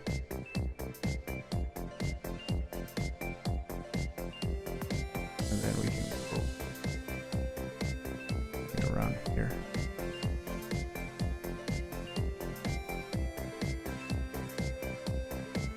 Right?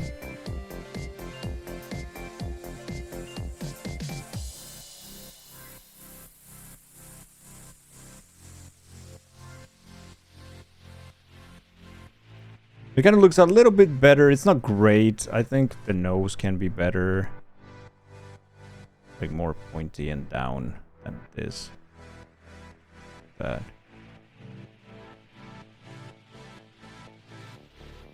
He can overall be much, much better. The guy is very pretty, and I am not making him justice here.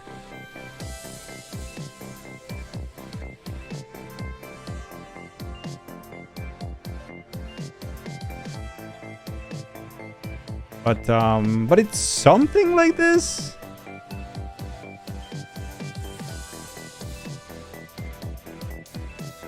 Kinda.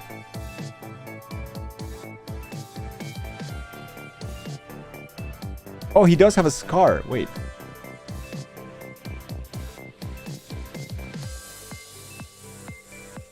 That's a big ass scar.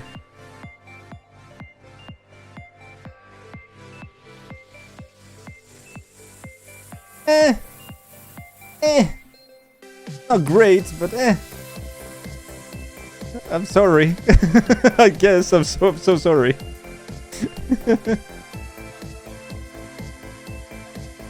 Marriage takes a toll. Yeah, marriage takes a toll. Never heard of it. He looks very cool. He has different aprons. Some of them are like really memey. Some of them are like really cool.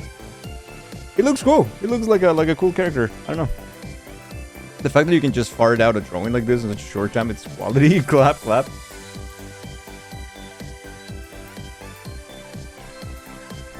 Oh, I think Sky said Kid Buu, right? Kid Buu has a menacing face. Kid Buu is actually like kind of like the easiest of the Boos to draw.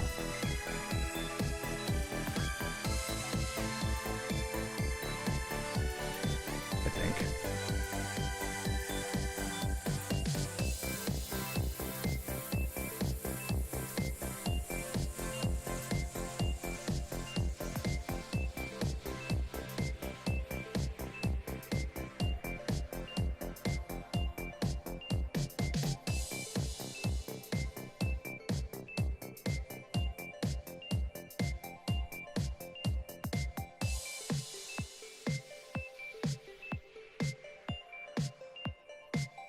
It's gonna be something like this, right?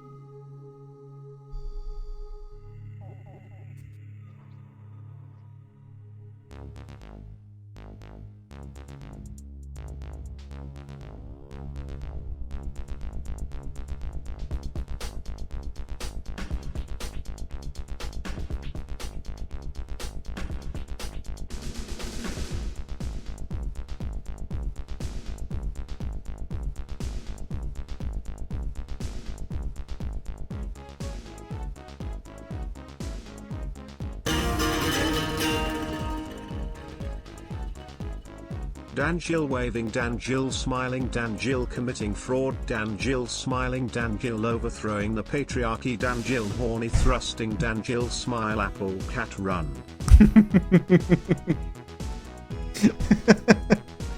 Gorpo, what's up? How's it going, dude?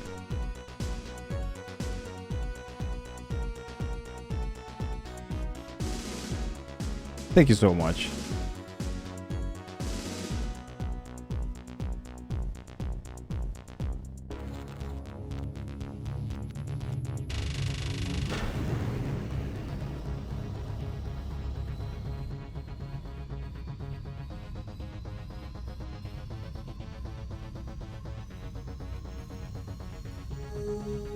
Something like this, right? From what I remember, it should be something like this, more or less.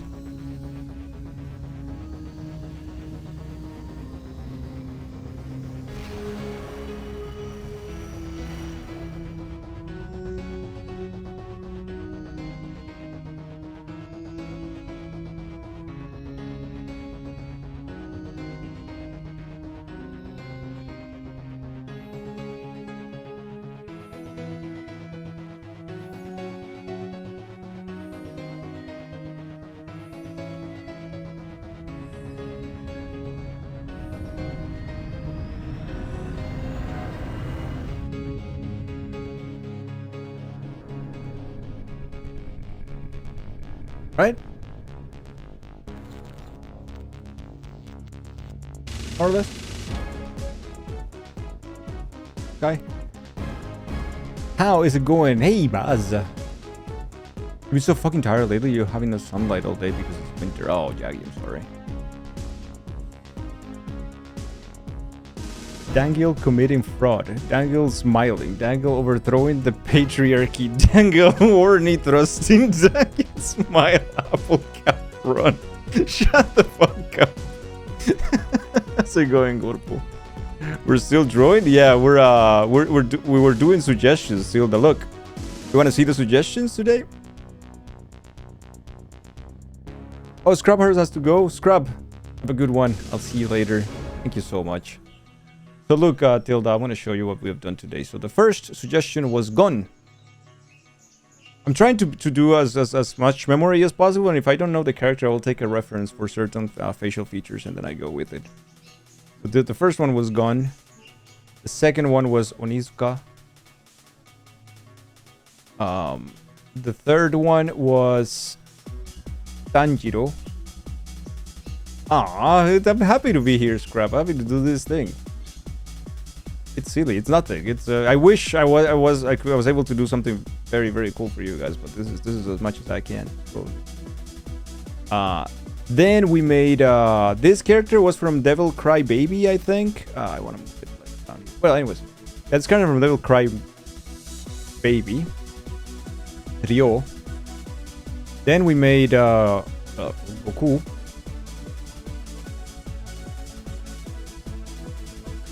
Then we made this character from Housekeeper Husband Mafia dude. I forget.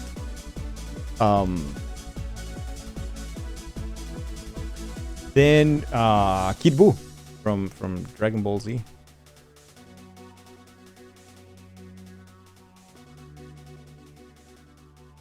Yeah, that's pretty much it. That's pretty much it today, Tilda. Also, we have a new emote, Tilda. Chad, who's gonna tell her? Can I give a character? Please, please, please. Oh yeah, Jaggy has one. I'm sorry.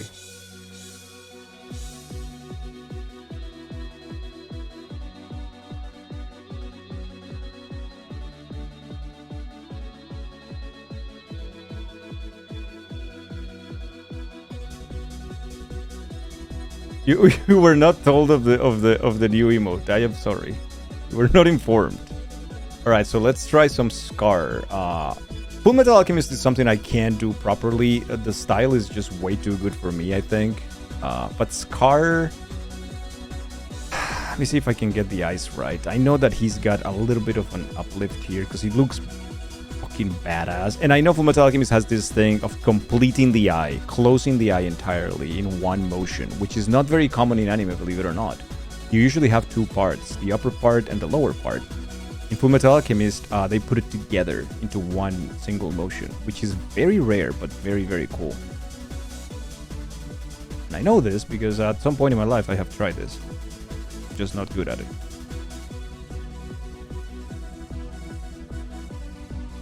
I know Scar is pretty, like, his eyes are pretty simple in that sense. It's just like two colored eyes and that's it.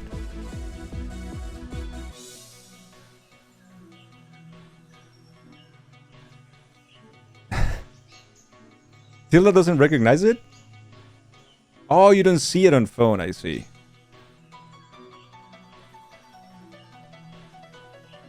I thought Tilda was already home. Tilda, hell. Oh, shit. I think the eyes close at some point, like here, so.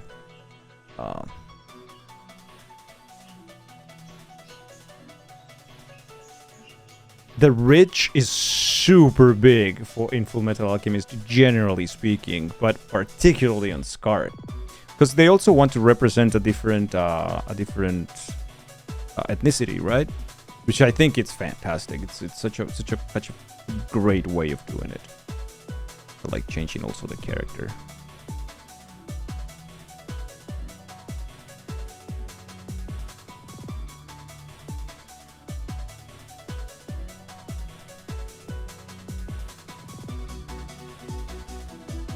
Am I going from memory? For the most part, yeah, for the most part. I'm trying to take...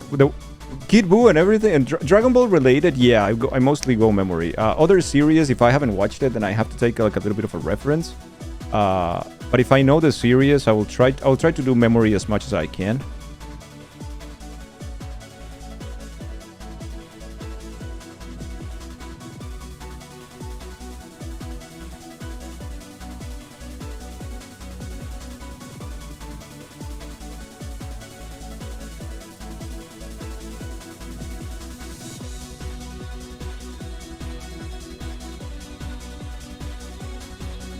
Something like this, and this car has like,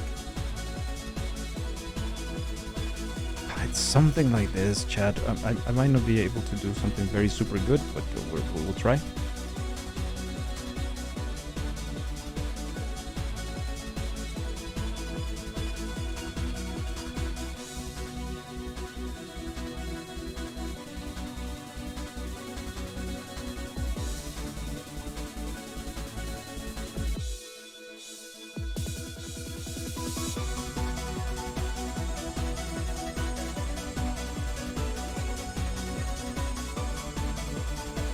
You could admire me more. This is nothing. Like I said, I wish I was doing something very cool for you guys.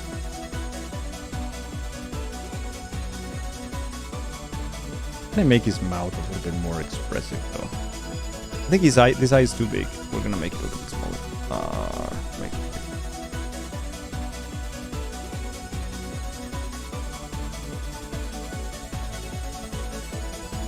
That works a little bit better for me. His... How is his thing here? I think it just goes up. And you can see his ear through here. He's got like this big, super muscular thing. He's a big chungus guy. I think his clothes are mostly, for the most part, are just like ripped. Now I'm taking a little bit of a reference on one pose for the most part here, but it shouldn't be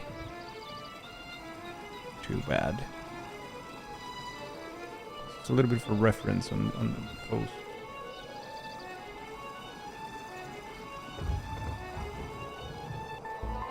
Because what makes Scar, believe it or not, is the scar and the hair.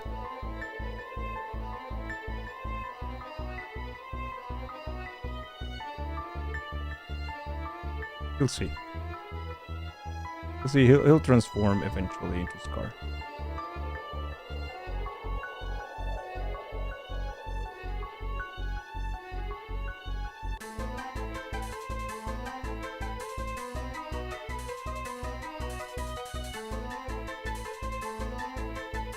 That's something like this.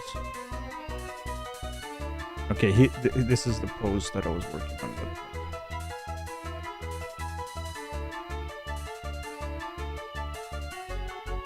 I think his hair should be like... There's something I don't like about this one.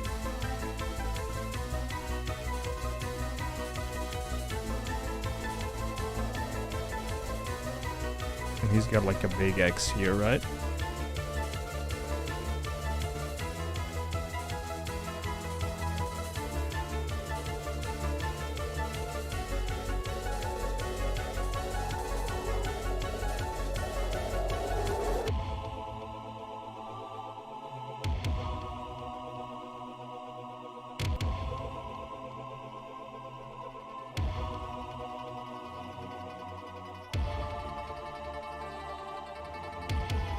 It should be something like this.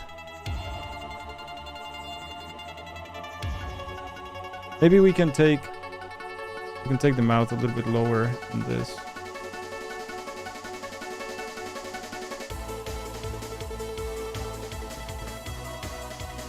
I think that looks better.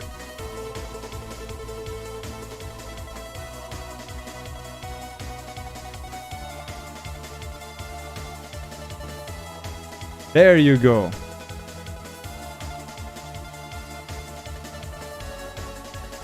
There you go. Now it looks a little bit better.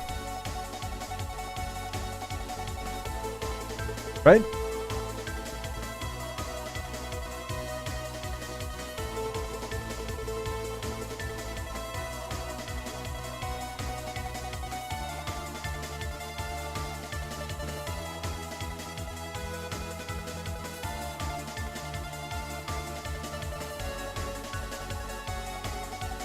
You see how much it changed just because I lowered the nose and the mouth?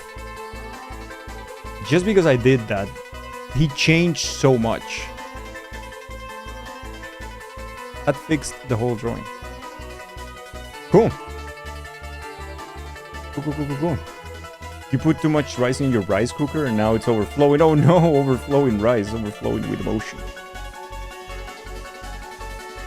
Your nails are dead. You forgot the gloves to clean. The products and water attacked your nails. No, Tilda, that's so bad.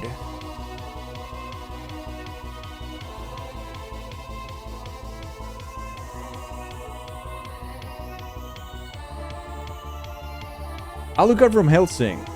There was something that was not working with the mouth. Yeah, I think it was mostly just like it was too up there. So it kind of looked like a pinch face.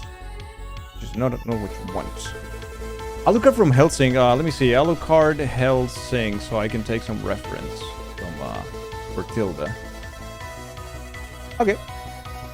You couldn't find what it was? Yeah, it's hard. At that point is like I was just testing my last. It was my last attempt, I think. So Alucard from Helsing should be relatively easy in the sense that it's just like a big hat. Let's just do like a big hat, right? That's about it. That's Alucard from Helsing, yeah.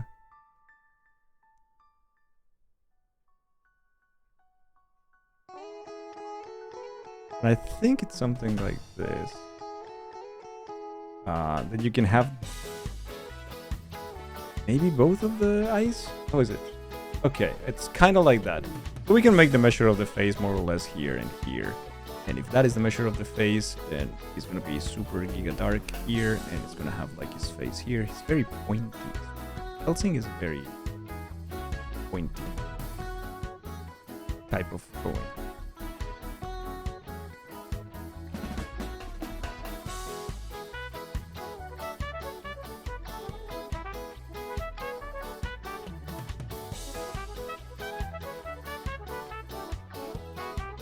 So something like this, more or less. It's kind of like the face.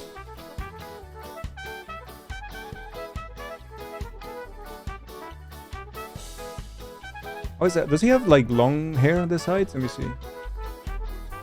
Not particularly. Maybe a little. Maybe a little.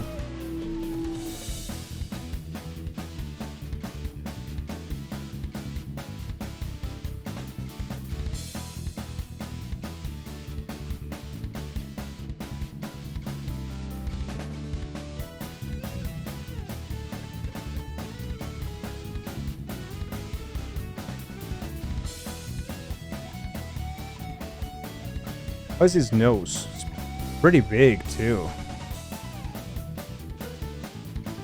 Like a pointy nose like this.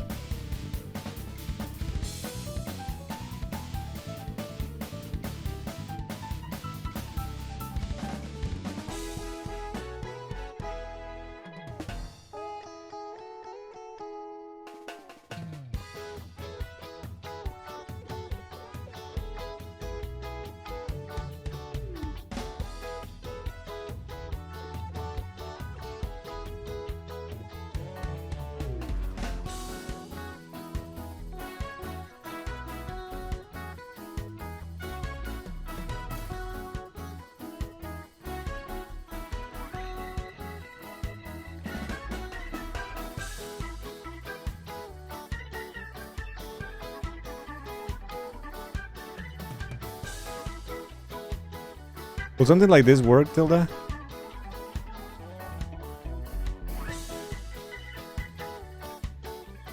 So you'll see, we're gonna make this burn there, and the rest is gonna be black.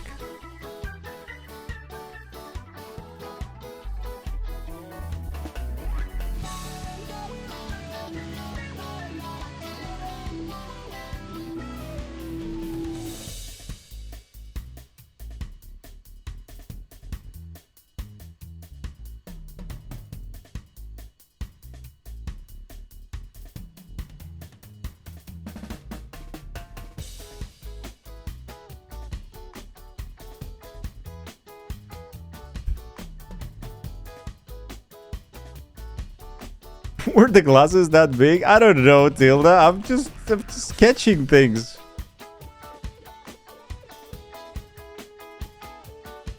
Maybe, maybe not. I don't know. Maybe they were way smaller. Probably they were way smaller.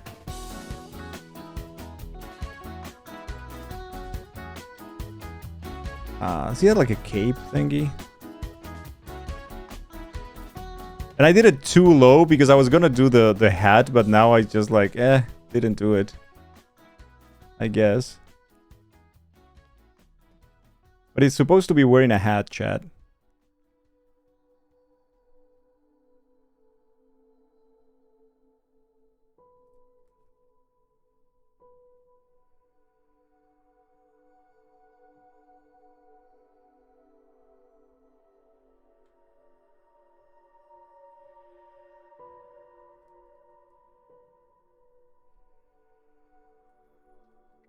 Should be something like this.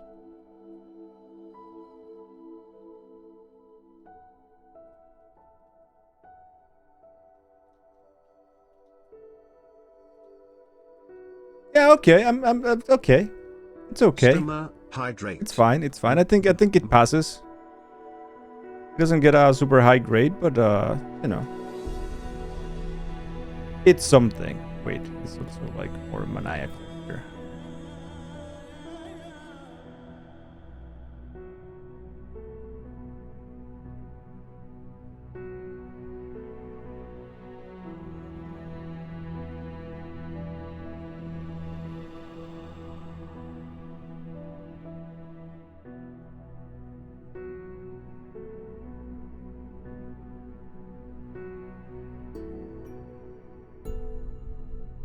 Alright.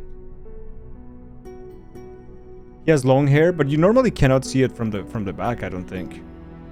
He grows it too. Looks pretty good to you. Hey, it's something.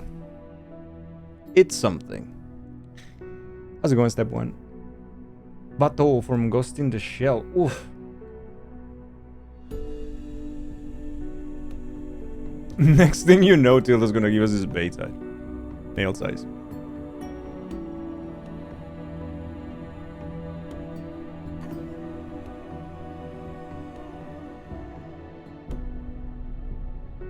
I think Bato is very similar to Scar in the way that the character kind of works.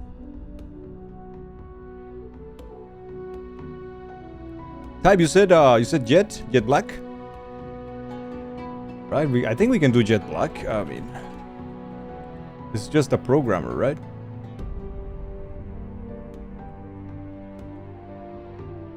He's essentially just a programmer, so shouldn't be too bad.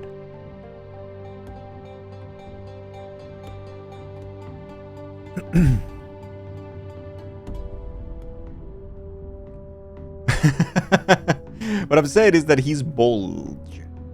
His eyebrows are very, very thick. Okay, so that shouldn't be terrible to do. Let me see if there's an arc to them. Okay, cool. Not a real arch or anything like that. Just eyebrows. They're just thick. Just like very, very thick.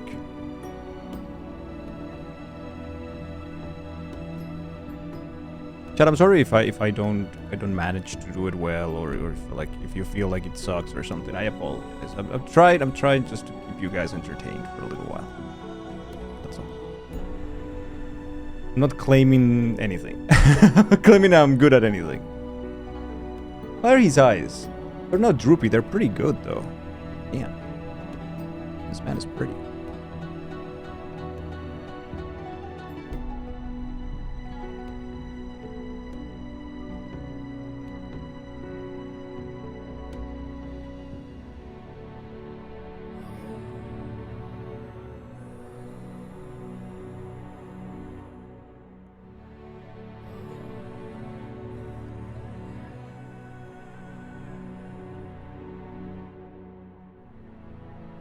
They're perfect. Oh. You fight anyone who thinks these are bad. I mean, they can be. They don't. Not all of them are good. That's true. But you know, we're having fun. I hope you guys are having fun. That's the important thing. I think it should be the same with this eyebrow here. It should also go like a little bit longer there. And Remind yourself that overconfidence is a slow and insidious killer. remind myself of that every day of my life. I'm back. Thank you so much for the overconfidence alert. Thank you.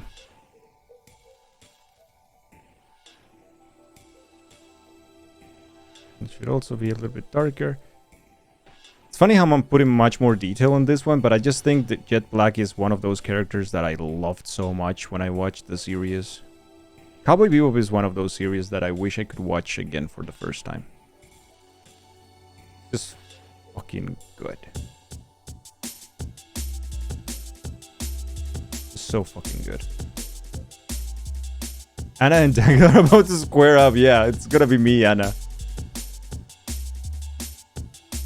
What's his nose though? Kind of like a big long nose, right?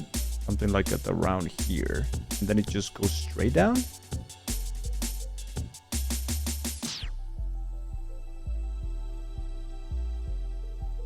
Kinda like that though. Oof. Shit, brother man. What happened to that nose?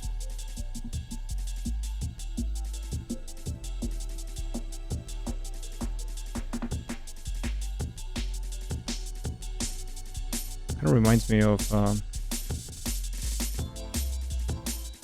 a different character right now.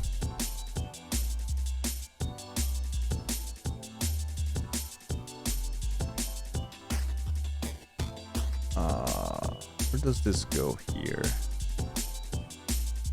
I think it also goes on this side as well. Kind of like that though.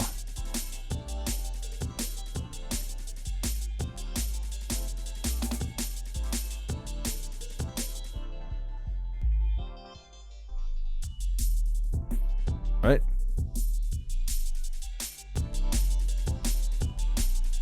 You wish Cowboy Bebop was longer? Such a good series, dude.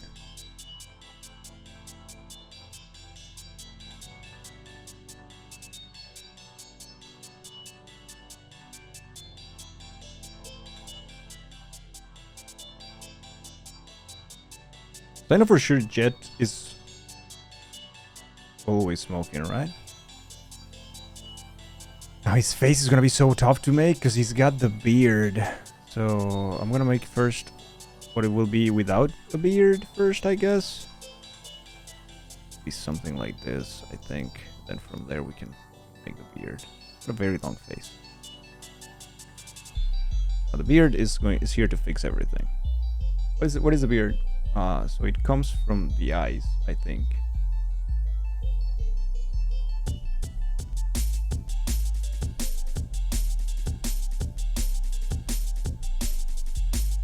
Then it goes just down.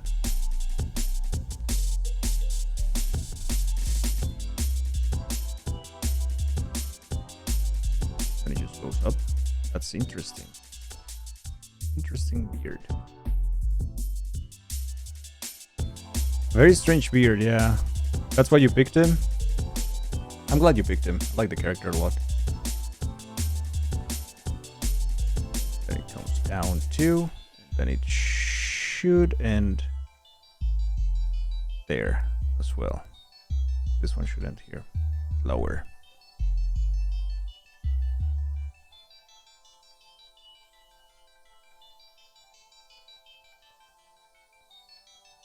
He has a thing on his eye. Like one of the weird implants.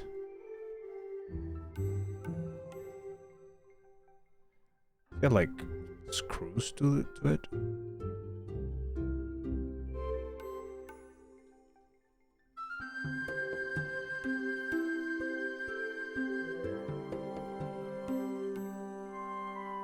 Is his beard like straight there?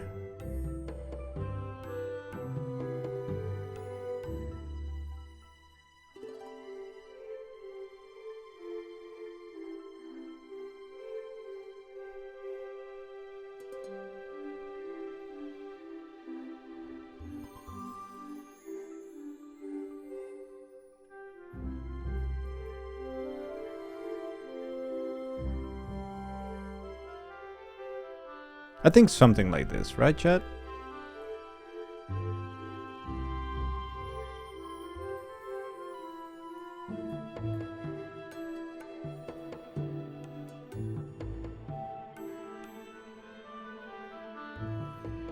Stardew Valley music, apparently, yeah.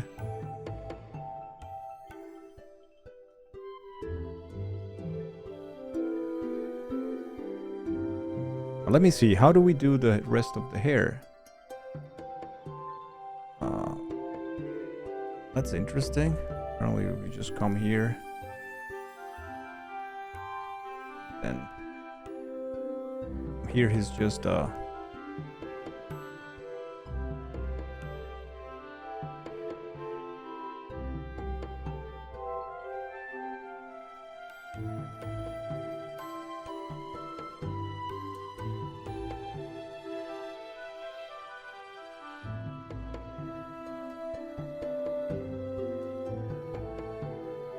we have ears somewhere? Yeah, right here.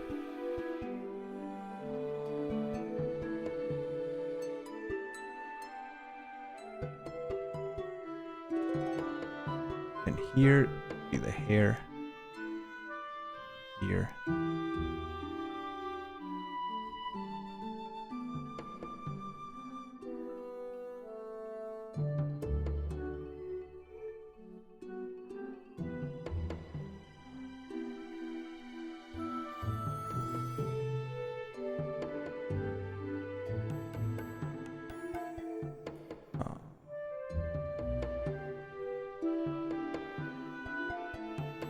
Will this be good? R-Type. Are you satisfied with my version of Jet Black? Oh, he's got a scar, right? He's got a scar. Sorry.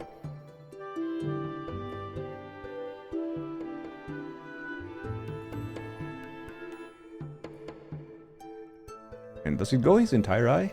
Oh yeah, it goes super low. Okay.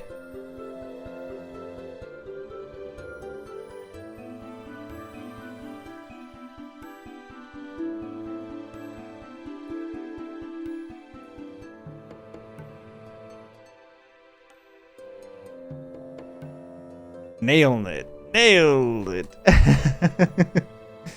Man, Cowboy Bebop was so good.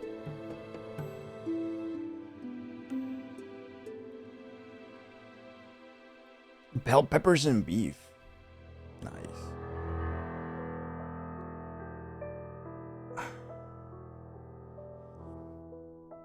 Okay, we have one more. It's probably gonna be the last one of today. This one is from step 1. Let's see. I really enjoyed that Jet Black. That was a really good suggestion. Really enjoyed that one. So this one is Bato from Ghost in the Shell. Now Bato has different representations. Bato is a very difficult character to draw. I don't know if I'll be able to, but I know that he's pretty much like Scar in the sense that his face is very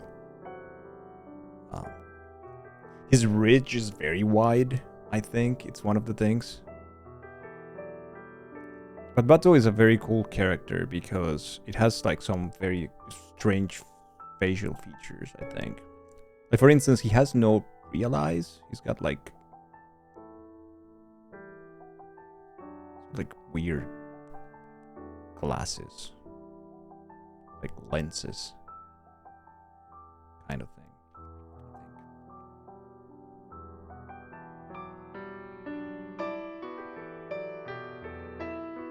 Yeah, it's so good, right? Like it's so weird. But it is a very cool character. I like him too. I like him a lot. Like I said, the ridge is super wide. I think his eyebrows are like this. And there goes another one of those lenses, weird things. Whatever. This one should be a little bit bigger.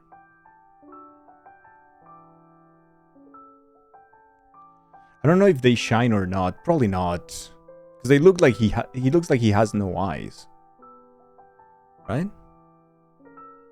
I think it's something like this. This should be good. And he does have like the old marks here, a little bit of like old people thing under the eyes. Now his nose is something that I'm gonna need the reference because I don't really remember it and I don't really like know exactly how to make his nose, but I know he's a thick nose. Something like that. It's something like ridiculous. Yeah, it's definitely something like this.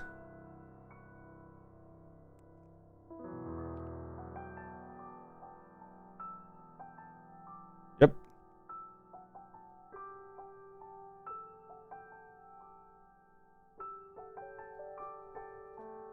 That's so cool. Like old people lines. Yeah, he's got like a bunch of old people lines.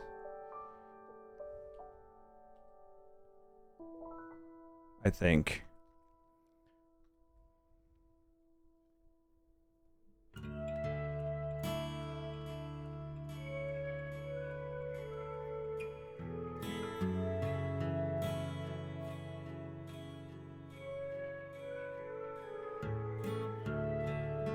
Right?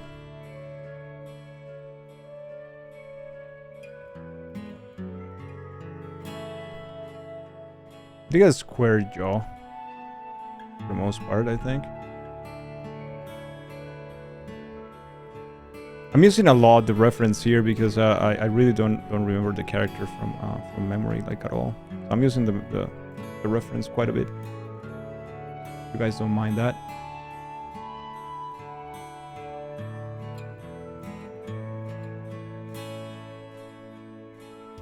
It should be something like this. Should be something like this. I see the ears of Ghost in the Shell. Doesn't really matter, but he's old, so he should have like longer ears, I guess.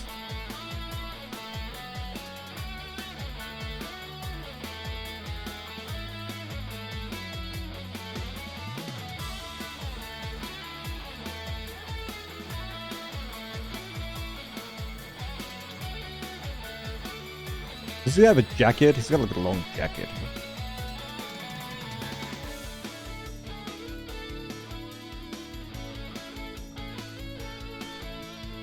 Feels like he has a jacket. Oh.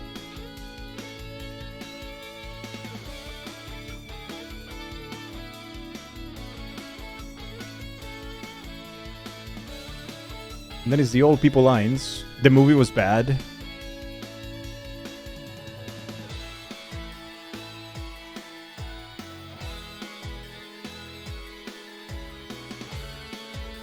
The one with Scarlett Johansson, you mean? Yeah, it wasn't great. it wasn't.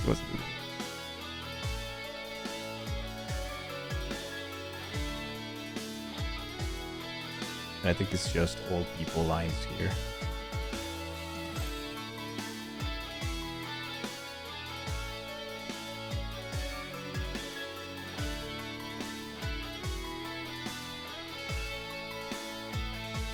Yeah, should be something like this.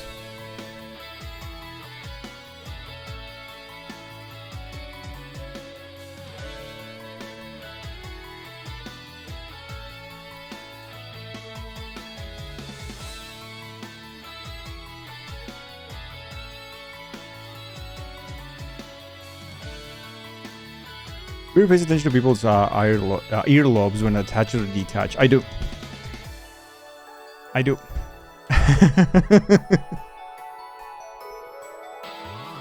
Seems though you had weird lobes growing up. Oh no.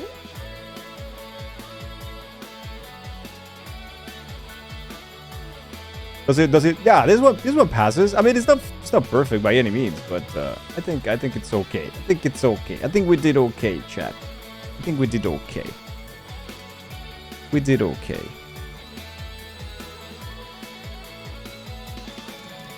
Bato is really cool, Sky. He's really, really cool. That was step one. Let me see. Let me get here the thing. Just gonna.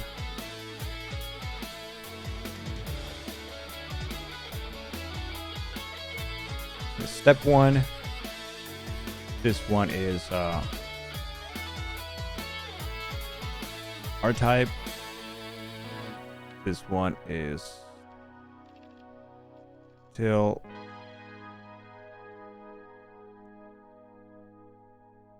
tildes. This one is Jaggy.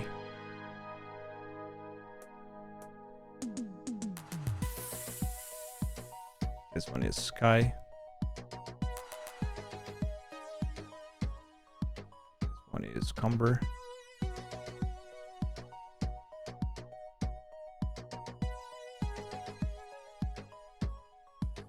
This one was, I think, me.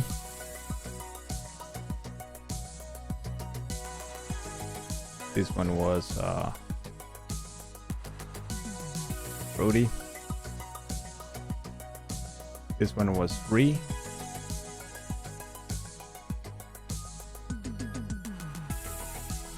Was Beck.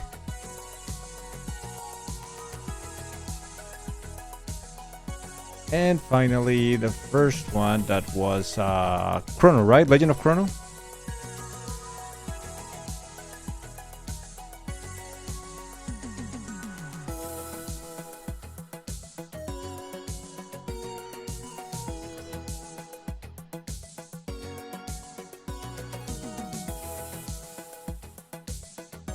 There you go. Ooh. Hey Rube, what's up? Hey, thank you. Yeah, we did some requests from chat today, so I'm happy we did that. We got Gon, we got Nizuka, Tanjiro, I forgot Ryo, Goku,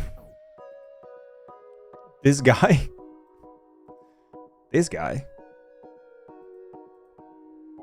Scar. Oh man, this car actually looks good. I actually like it a lot. I actually ended up liking it a lot. We got Alucard, and we got Jet. I think Jet might be the best one of the bunch.